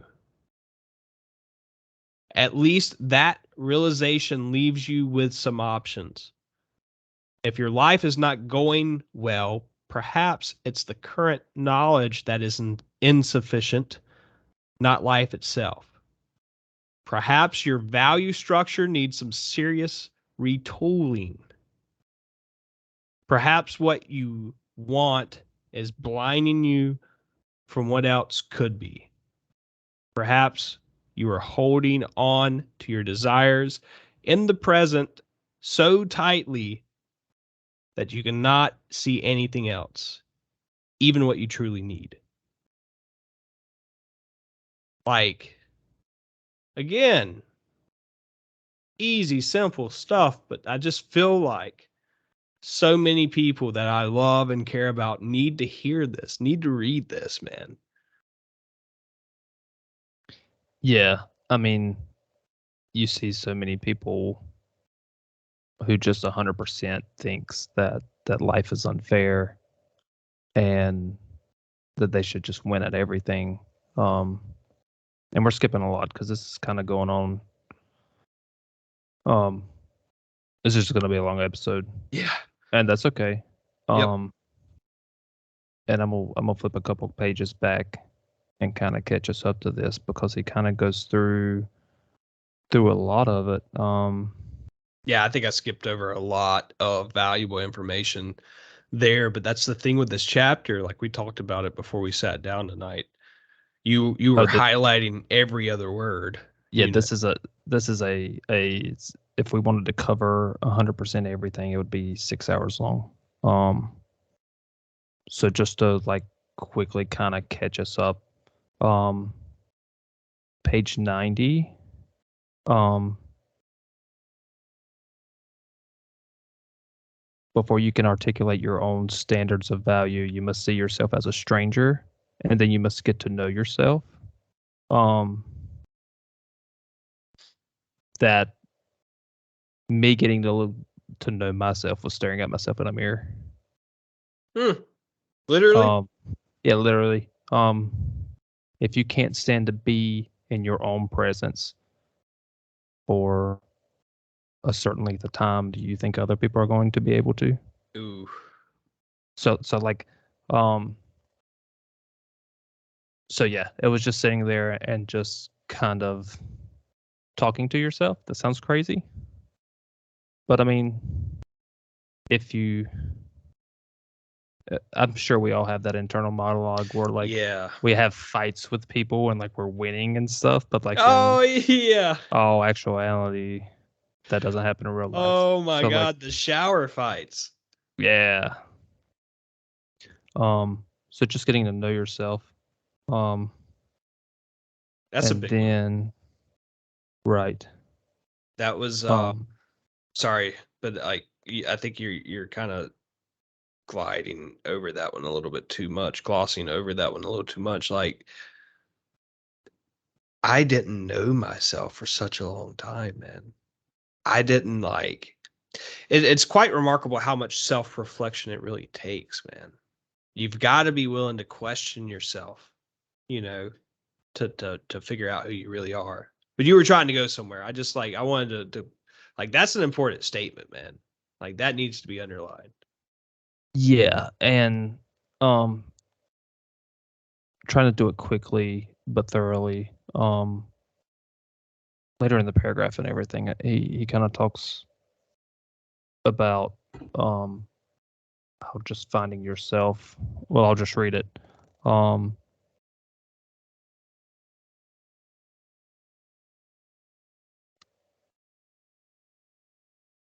you could force yourself through your daily grind and kick your dog in frustration when you come home.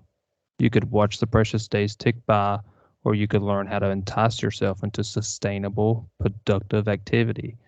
Do you ask yourself what do you want? Do you negotiate fairly with yourself, or are you a tyrant with yourself as a slave? Um, and that's actually what I was looking for because I'm just looking at my book that's underlined. Yeah. Um, but he does go over there. Are you a tyrant to yourself? Are you a slave to yourself? Or are you one with yourself, with your being? Um, and I feel like that's what kind of helped me a lot, just staring at a mirror. And then you get in those situations in life where you have a chance to, um, in a mature manner, state your opinion about something that's different from everyone else's in the room. And you don't feel bad about yourself for saying it. You feel good, kind of thing. Um, or you fail at something that it pisses me off, and I feel like I'm a failure every time I brush my teeth and my toothbrush goes too far back on my tongue and I gag. I What? hate it. I hate it. I feel like a complete failure. Something I've been doing for as long as I can remember, and I can't do it right. I make myself gag. Just makes you so mad, huh? Yeah, but then like like being one with yourself, just like understanding that like this is nothing. This is literally nothing. I'm still mad about it, but like it's nothing. It's nothing to be concerned with. But I've also been the same person to where my day started out like that, and I was like, well, today's gonna be a bad day, and like self-fulfilling prophecy. That's kind of where it goes. Um, Yeah. That's a tough one, man. Like, oh shit, here we go. This is gonna I mean, you're setting yourself up for failure when you start out like that. right. Yeah. Man, you're making me realize how much I have glossed over or that is skipped over, but we just can't cover it all. So like you keep pulling me back because I'm ready to go on to a random one on page 102. Um, yeah, I'm way out there. Like this is Uh, not relevant. This is not relevant at all. But I think so many people need to hear this perspective from Jordan Peterson. Um, because it then like if you can understand this statement and find it agreeable to your world, um, then science and spirituality can dwell in the same place. What he says on 102 is religion concerns itself with the domain of value, ultimate value. That is not the scientific domain. What a profound statement, man. Like, no, you're absolutely right. Like, we as a people value things. We put value in the way we interact with one another. We put value into the work that we do for society, and then get paid back money in return for that value. Like, there's nothing scientific about that, man. Right. Yeah. And then therefore, like, spirituality helps structure those value systems, which are so important for society to properly operate. We need it in some capacity. I really don't care what it is, man. But to get rid of it altogether is a little too chaotic, and a Yeah. little too arrogant, man, to be quite honest. You know, like, I had my atheist period for sure. Um, Definitely had my agnostic period, and still kind of struggle with that almost, you know. But the bottom line is, like, I appreciate what spirituality does for the community. I appreciate what it does for me. I am I enjoy the concepts that are in spirituality, like, and quite frankly, I love the concept of God. Like, to say God doesn't exist is arrogant. It's arrogant. Sure, uh you can't see it, right? It's not something necessarily measurable.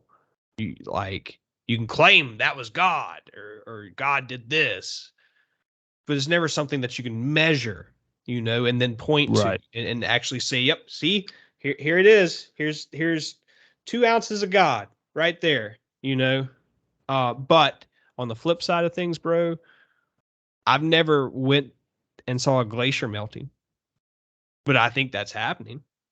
Right.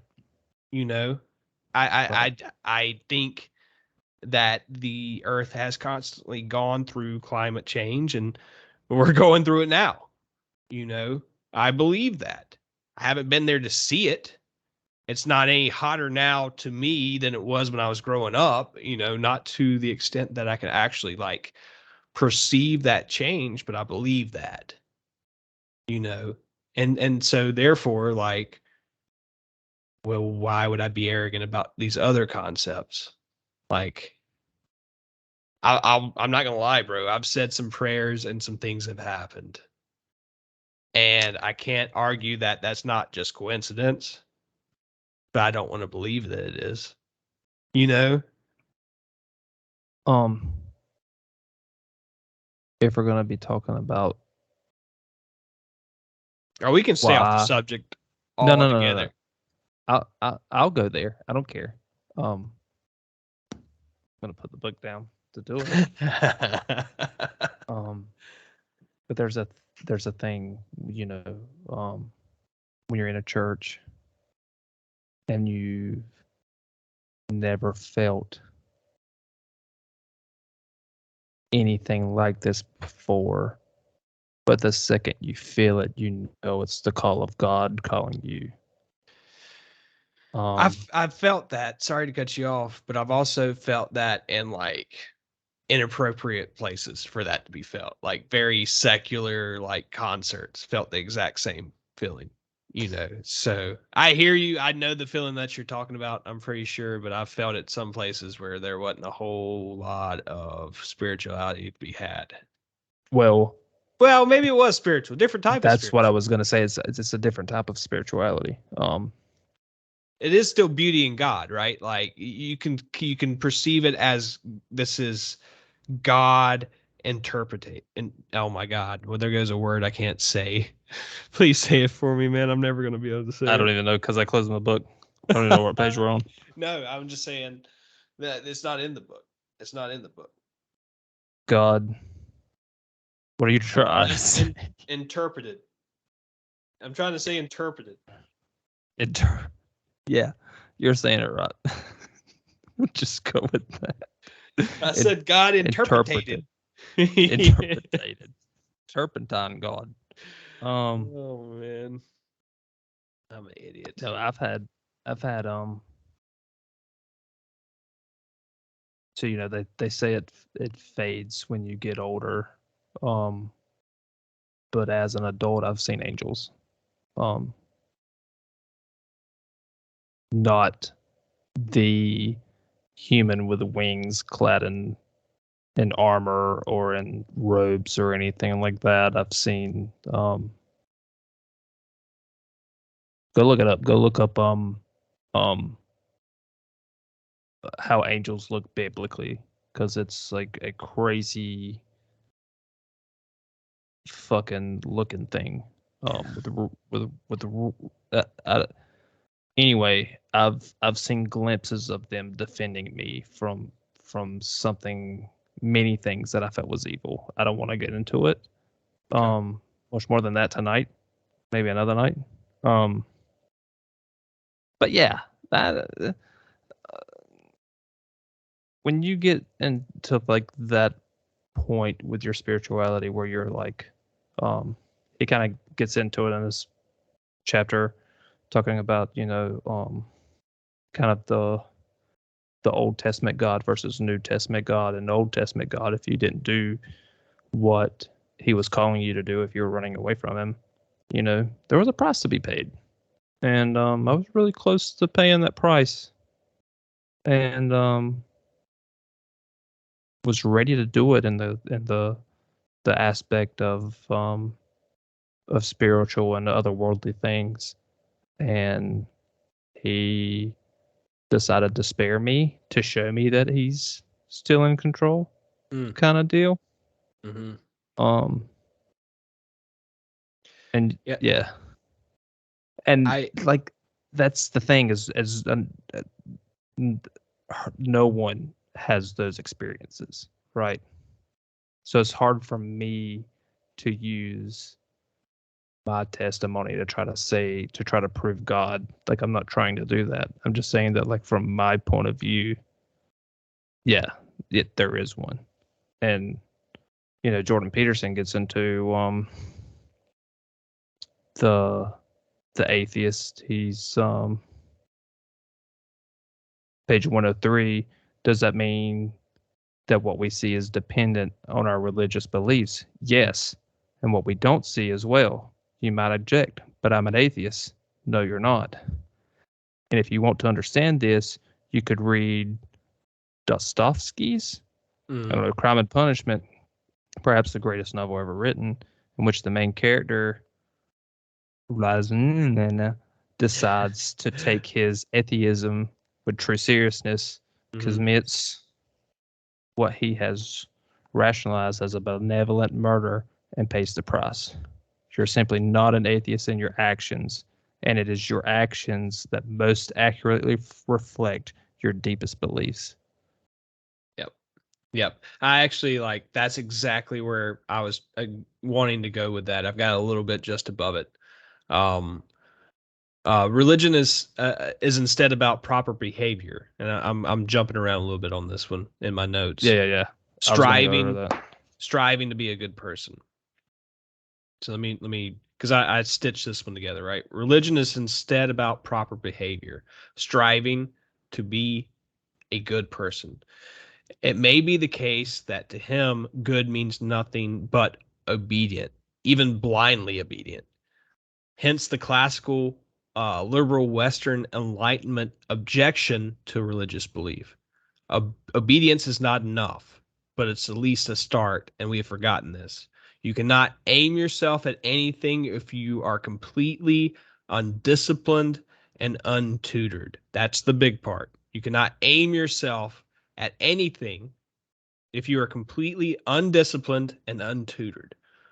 What good is a value system that does not point the way to higher order?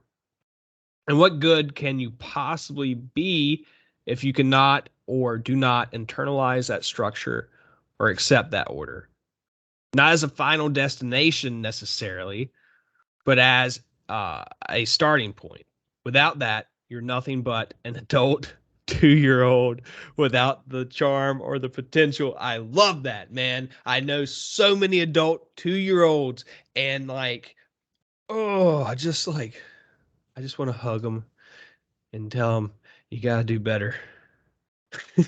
you Uh, know?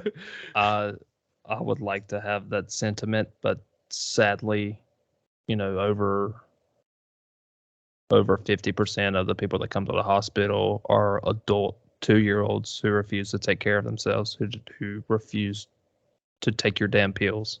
Going back to chapter 2.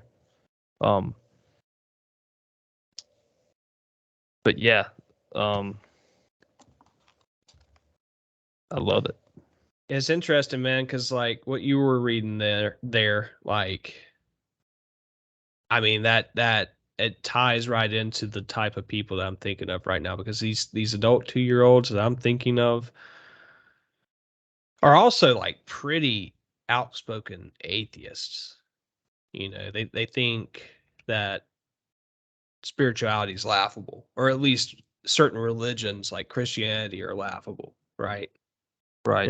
And so like I kind of want to read over what you were just saying again.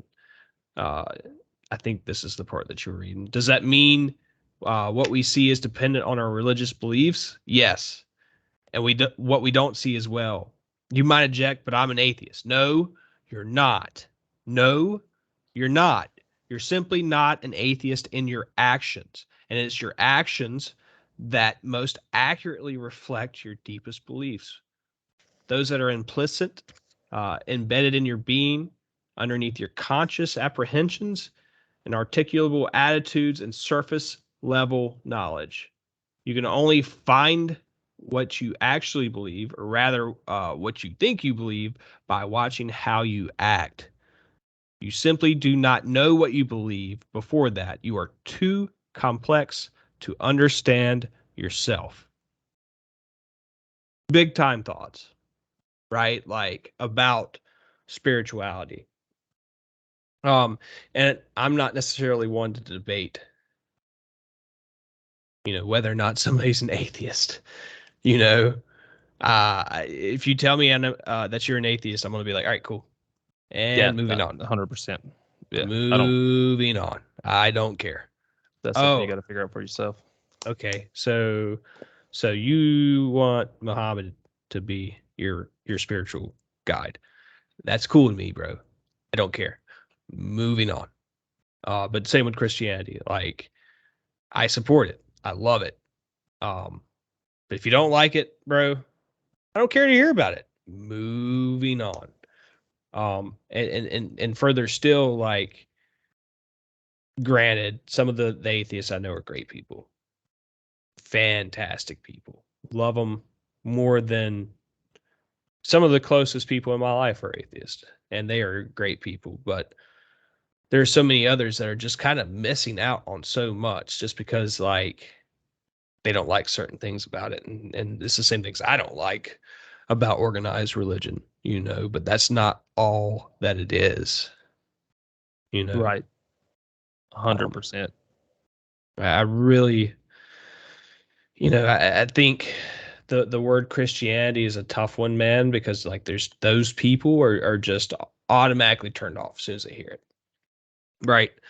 But I I think as a society, like if we're gonna turn this thing around, we've got to figure out a way to make spirituality enticing again, interesting to people. We gotta figure out a way to like make them want that in their lives again. I think um it's the same thing, whenever I was always told when you're meeting someone, you don't talk about politics and you don't talk about religion because no one can freaking talk about that without having their feelings hurt. And then, I think that's more of what we need to be focused on. Um, um, every time, and you've said this term a couple times. Um, that you wish like this book was what we were kind of teaching children in schools and stuff like that. I think it would be more beneficial to teach how to have a conversation without it being a conflict. Mm. Just being able to and I might talk about um I might talk about my job, and I might complain about the patients and say they're 2-year-olds. But at the same time, I've had the same exact opposite where um I would say half of my patients are always watching some kind of news network trying to see what Trump was doing, or now Biden, and this, that, and the other. And a lot of the older people, if you lay down the basis of, hey, I feel like this and I feel like that, but the bottom line to me is I don't feel like any of them really give a crap about us, because they seem to be honestly more towards this or towards that, then people are more open to have those conversations with you, um just to get your initial opinion of situations down, but then to explain it in such a way, very quickly, very briefly, that I feel like the problem with most of it is that this, then that's that. If you can find a way to do that, then you can find a way to talk about it. Um, but that's the way I feel. Just like I, I have no problem talking to anyone from any religion. Most other religions that I have talked to are actually more accepting talking about religion. Sure. Yeah, absolutely. Um, yeah, I don't have a problem talking about things without conflict, but I have a problem in that same vein, meaning like I'm so agreeable. I'll just go with the flow during those conversations. That's not to say I can't see their side of things. I typically can, and that's part of the reason why I am so agreeable is like if you say something that makes sense, even if it uh has a conflict with something that I believe in my life, like I will pause and say, yeah, that makes sense. Typically, So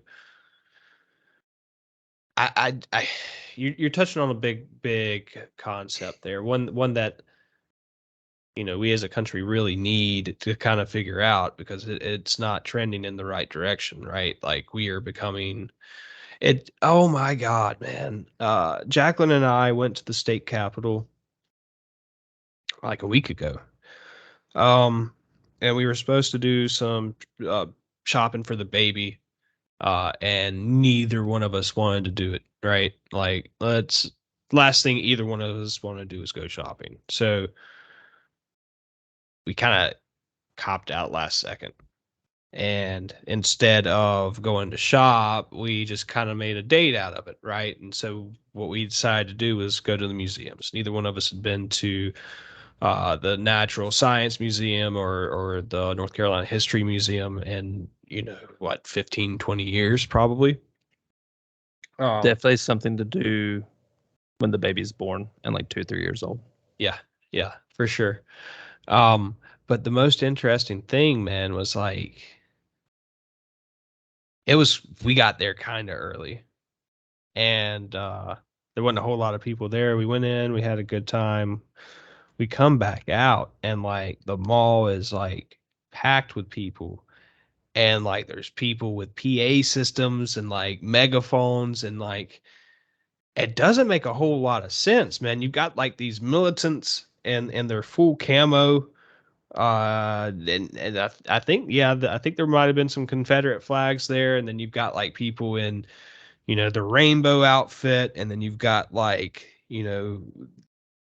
these like clear like anarchist like just like the scummiest of punk. Like that dude definitely rode on a train to get to Raleigh for sure. He rode multiple trains to get there, type people, you know. And they're all just kind of standing around yelling at one another. And it doesn't make a whole lot of sense. Like I feel like they were protesting separate things, but they were also kind of protesting one another at the same time. It was interesting to see, like, it captured kind of how I view our society right now, where like we're like there's just all these different groups of people yelling at one another, but nobody's listening at all. Everybody's got their points to make. I don't know that I can say white supremacists have too many points to make, but uh for the most part, I think we do need to start listening to one another, because these things aren't going away, man. You know, we can get rid of needless violence and killing. Like, I think we can work through that more and more. I think it'll always be there to some extent, but like, sure, I think, you know, racial profiling can be addressed, right? But there's just some things that aren't going to go away 100%, right? Like, and there's just certain things that we're just not going to agree on 100%. These big ticket items that have been issues like campaign talking points our entire lives, they aren't going anywhere, bro. You're not going to figure it out. You just got to figure out how to sit down and come to an agreement. You just got to listen, because nobody's right all the time. It's big ticket stuff, man. I think we could keep talking about that forever, but we haven't been recording for this long, but we're coming up on 2.5 hours now that we've been on this call. So what I want to do is, number one, chapter 4. Tell me the title, Zach. Like, find that title again. Um, chapter 4 has got a lot of information in it. It's a super beefy, really good chapter. I want to take um, a a reading from page 110 that I think kind of, you know, concludes this chapter. It reads, realization is dawning. Instead of playing tyrant, therefore, you start paying attention. You are telling the truth instead of manipulating the world. You're negotiating. Okay. I messed it up again, bro. I'm going to start over. One more time. Here we go. This is going to be the one. Realization is dawning. Instead of playing a tyrant, therefore, you are paying attention. You are telling the truth instead of manipulating the world. You are negotiating instead of playing the martyr or the tyrant. You no longer have to be envious, because you no longer know that someone else truly has it better. You no longer have to be frustrated, because you have learned to aim low and be patient. You are discovering who you are, what you want, and what you are willing to do. You are finding that the solutions to your particular problems have been tailored to you personally, personally and precisely. Again, talk to text. It said it like 10 times in a row. I should have actually read these notes um, instead of just assuming they would be okay. You are less concerned with the actions of others, because you have plenty to do yourself. Attend to the day, but aim at the highest good. I butchered it, bro. Well, But I mean, the last sentence there, attend to the day, but aim at the highest good. yep. I mean, he gets into that in a chapter about, you know, we kind of had to skip over it because 2 hours, Jesus Christ. Yeah. Anyway, you know, ultimately, as you progress through your life and you start doing these things, it's the little things, right? Rewarding yourself with small things to do better. And as you keep doing that, you'll eventually, you know, change your focus and start looking for the future and how can you improve your future. But then it goes beyond that, because you don't only want to improve your future, but you want to improve your family's future, your friends' future, your neighbor's future. And so, that I think that sentence sums it all up. I'll read it again if I can find it. But I mean, that's just it. It's doing the best for you while helping other people, you know. Yep. Attend to the day, which is you, right? Sure. But aim at the highest good. Right. Just getting yourself in order. Right. Really getting to know yourself, right? Like understanding that it's not okay to compare yourself to somebody else, that you're on your own track. And that's what you need to focus on. You like, to your point, you need to get to know yourself, to really get this ball moving. But it's about how he calls it compounding interest at one point in this chapter, and that's really what it is. How can I improve a little bit each day? What can I negotiate with myself to change, to make my life just a little bit better?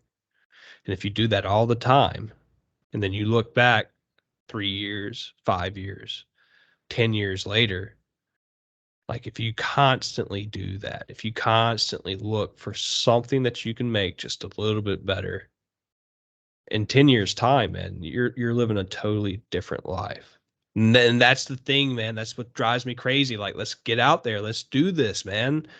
Let's figure this out as a society. Rising tide lifts all boats. Let's get in that mentality.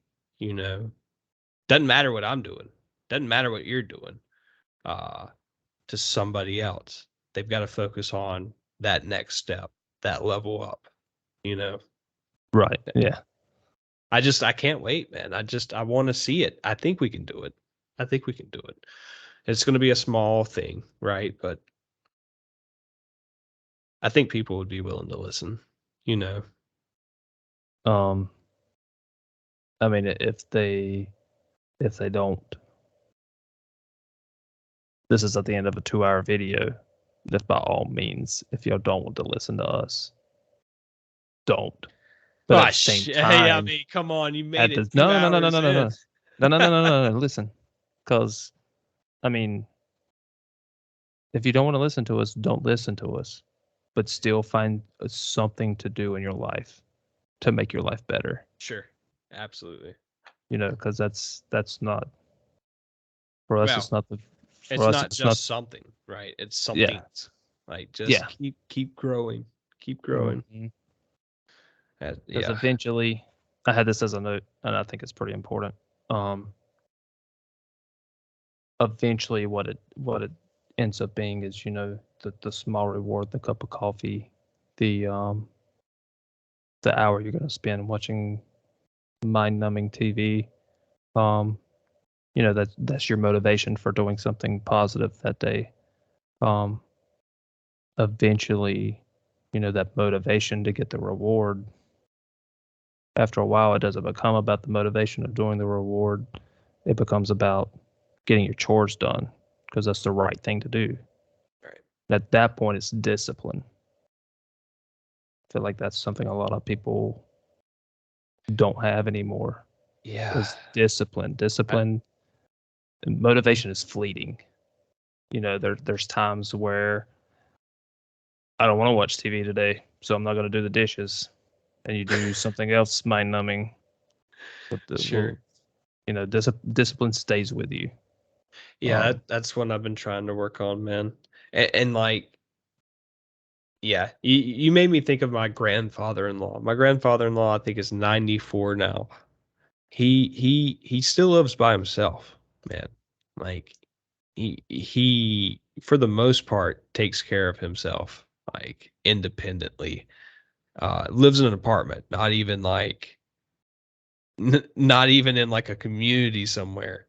And the thing is, man, like, that guy worked until he was 87 as an engineer, like going into the office until he was like, maybe not 87. It was his 80s. I think it was 87 years old. It was in his 80s for sure. And beyond that, man, like, he gets on his tablet, like he's navigating Facebook, he's on Zoom calls with his family. Like,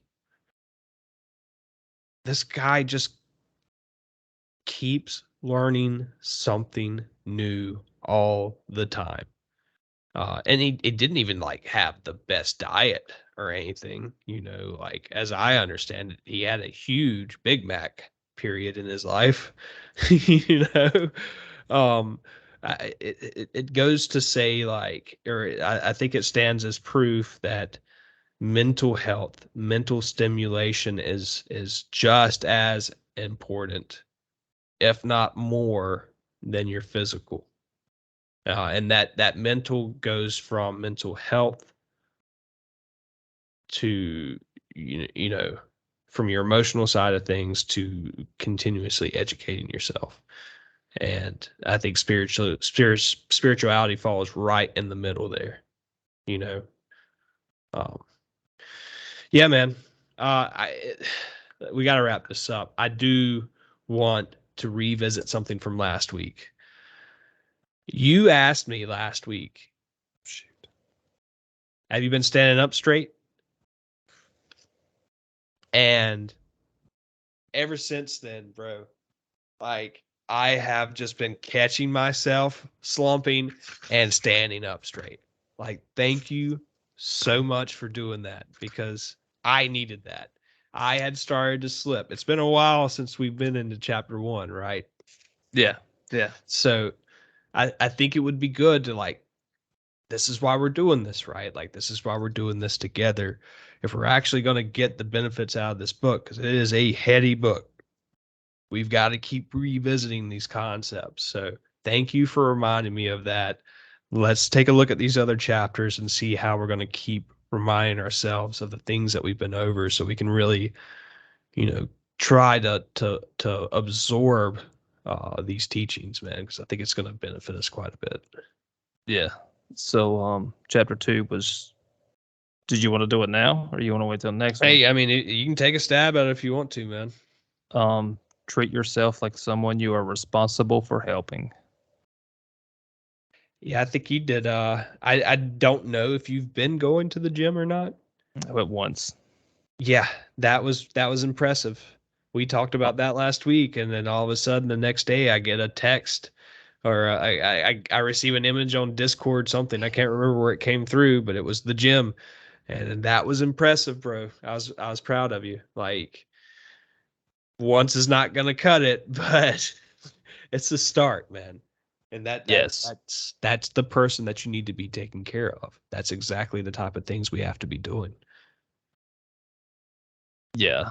Um, it's a for me, it's more of a thing of like learning to show up for stuff like that. So I went in and did 3 things and then left. I think I was there for a total of 20 minutes. That's perfect. But that's all it takes, yeah. You just got to show up. Yep. So I'm gonna Yep. try to go tomorrow. Good. I Yeah, was gonna try to go today, but I think I've been able to stick with it for a little bit longer this time. I feel better this time around about what I'm doing, and it's because I'll do 20 minutes of cardio, maybe 30. And when I say cardio, what I really mean is like I'll be on the elliptical for 15 to 30 minutes, depending on how my morning's going, which yeah. sucks, but I have to do it. And then it's another 15 to 20 minutes of some workout. Um, I'm still in break-in mode basically. So I'm not doing anything crazy. 15 20 minutes. Um I've been running with the push pull little thing that's kind of making its way around the internet. So I'll do a push day and a pull day. And then sometimes I'll break out like just legs or just core. That especially on days when I'm really crunched for time, I'll just do 20 minutes on the elliptical, quick core workout, and then run out the door after I shower. um, so yeah, man, you're on the right track there. Just little small workouts is the way to go. That way you don't hurt yourself or make yourself too sore to where you don't do it. I think it's super valuable to approach it in that way. So keep it Yeah. up, man. I expect to see a photo come through somewhere of the gym tomorrow. I'll hit you with mine. I'll right. try to remember to shoot you a line from my trip to the gym in the morning. All right. Sounds good. That's a good Just one. I'm gonna look into someone mentioned it to me. But your starting strength, I Hmm. think that's more using the actual barbell and doing, your kind of like a full body thing. I know like the people who go regularly are like, yeah, they're just like, yeah, this, and this, and I have no idea what they're called. I'm not even gonna try. But that's interesting to me. Um, Hey man, anything like that you can bring to the group, yeah, you I mean, know? well, like that's the thing. I had a PE teacher who told me the best piece of exercise equipment is the equipment that you use. Simple Ooh, as that. I like that. So like what you're interested in, because I'm really interested in like the calisthenics stuff. I just butchered that word, but no way, shape, or form am I prepared to do any of that. So Well, just keep moving forward, man. yeah, that's I, all it is. like I said, I got a little bit of a jump on you. Pretty much, I think I started working out not too long after we found out Jacqueline was pregnant, and today I looked in the mirror and like I got a long ways to go. Like I got a long ways to go, but I could see a difference today. Today was one of the first days of like, oh, oh wow, I can see how that would look if I kept this going. Like, Hmm. oh, I want to hit that. Yeah, I want to achieve that level of success with that game. You know? Okay, game on. Let's do this. I gotta keep that motivation, but like, I'm hoping that this is finally, you know, going through this book and just framing myself up just slightly different. I hope is the final try that I actually stick with. You Right. know, Yeah. it's been my entire life of like going to the gym, getting really fat, going to the gym, getting really fat, and like I don't want to get fat anymore, man. I'm not going to be able to come back the next time. This time's hard enough as it is. Like I can't do it again. And really like now it's not even about me anymore. It's about my daughter, like I don't want her to have a flabby dad, or even worse, the health complications that are associated with being unhealthy, like the cancers, the heart disease, those things that you don't always come back from. Yeah. I mean, heart disease is the number one killer in America. Yeah. So, So that's the thing for me too. I mean, it's not.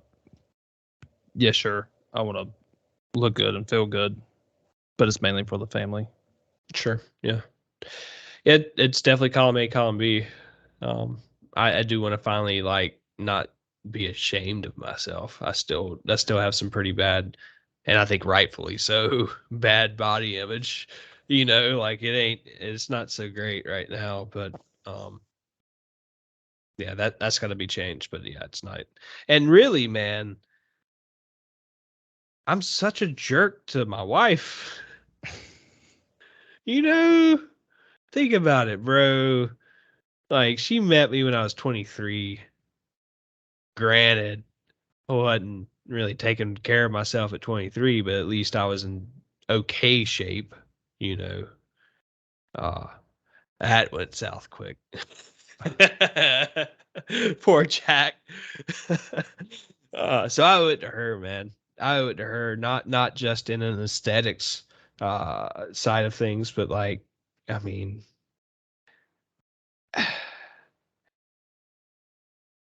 she doesn't deserve to have to take care of me because of my poor choices.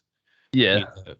know, Right. she signed up for better or worse, but like that doesn't mean that I don't have to try anymore now because of that, you know. Um, so yeah, bro, we got to cut it. But I appreciate you reminding me of standing up straight. You know, I hope you are standing up straight. I hope you're remembering that. And yeah, let's get back into chapter 2 and let's start hitting that gym. You know, I don't necessarily want to make it a competition unless you want to, but I do want us to like let's revisit this, man. Let's see what kind of progress we're making. I don't care about weight, right? Like I quite frankly want to stay over 200 pounds. I'm fine. I'm fine with the pounds that I weigh right now. I don't care about that, but the inches and like the fat and the health things that are associated with being obese, I think I would be classified as. Um, yeah, that's the things that I want to change. And then how I'm going to measure that is, oh, I lost connection big You're time. back. You're back now. I'm going to measure that with, you know, like waist inches, basically. Or And we just could do general happiness. we could do BMI. If you want to do a competition, we Okay. do yeah, BMI. Okay. Yeah, I do need to start going to the doctor too. So I guess I could get like a pretty legit BMI. Right. Yeah, I think I'm gonna call tomorrow to get like I've been to doctors, right, but I don't have a primary care, and I think I'm gonna call tomorrow. I've been thinking about it for like 2 weeks now, and now that we're talking about it, like that's the other thing is let's go see a doctor. Yeah. I got a few things I got to talk about with old Doc. A few aches and pains that are a little concerning. So Yeah, yeah, I got to get on that one. My yeah, family's been asking me to do that for years. You know, last time I went to the doctors because I had a broke leg, and I walked on that broke leg for about a week before I went to the doctor. yeah. At That that point, there's not much they can do for it. well, it wasn't that bad of a break, right? Like it was a Right, break, but right. I was able to kind of hobble around for that week. Um, I mean that should tell you how bad I don't want to go to the doctor. I would rather walk on a broke leg for a week than go to the doctor. Um, but it doesn't matter, bro, because I gotta take care of myself, like somebody else I'm caring for. So I guess I got to report back to you pretty soon with a date for a doctor's appointment. Yeah, yeah. Do that. Yep, yep.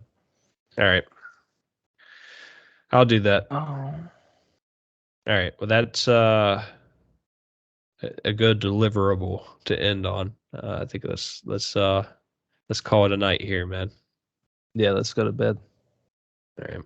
Well, it's good talking to you, buddy. Looking forward to doing this again next week. This is a lot of fun. Oh yeah, oh yeah. We'll keep doing it. All right, All right, man. See you. all right. Later.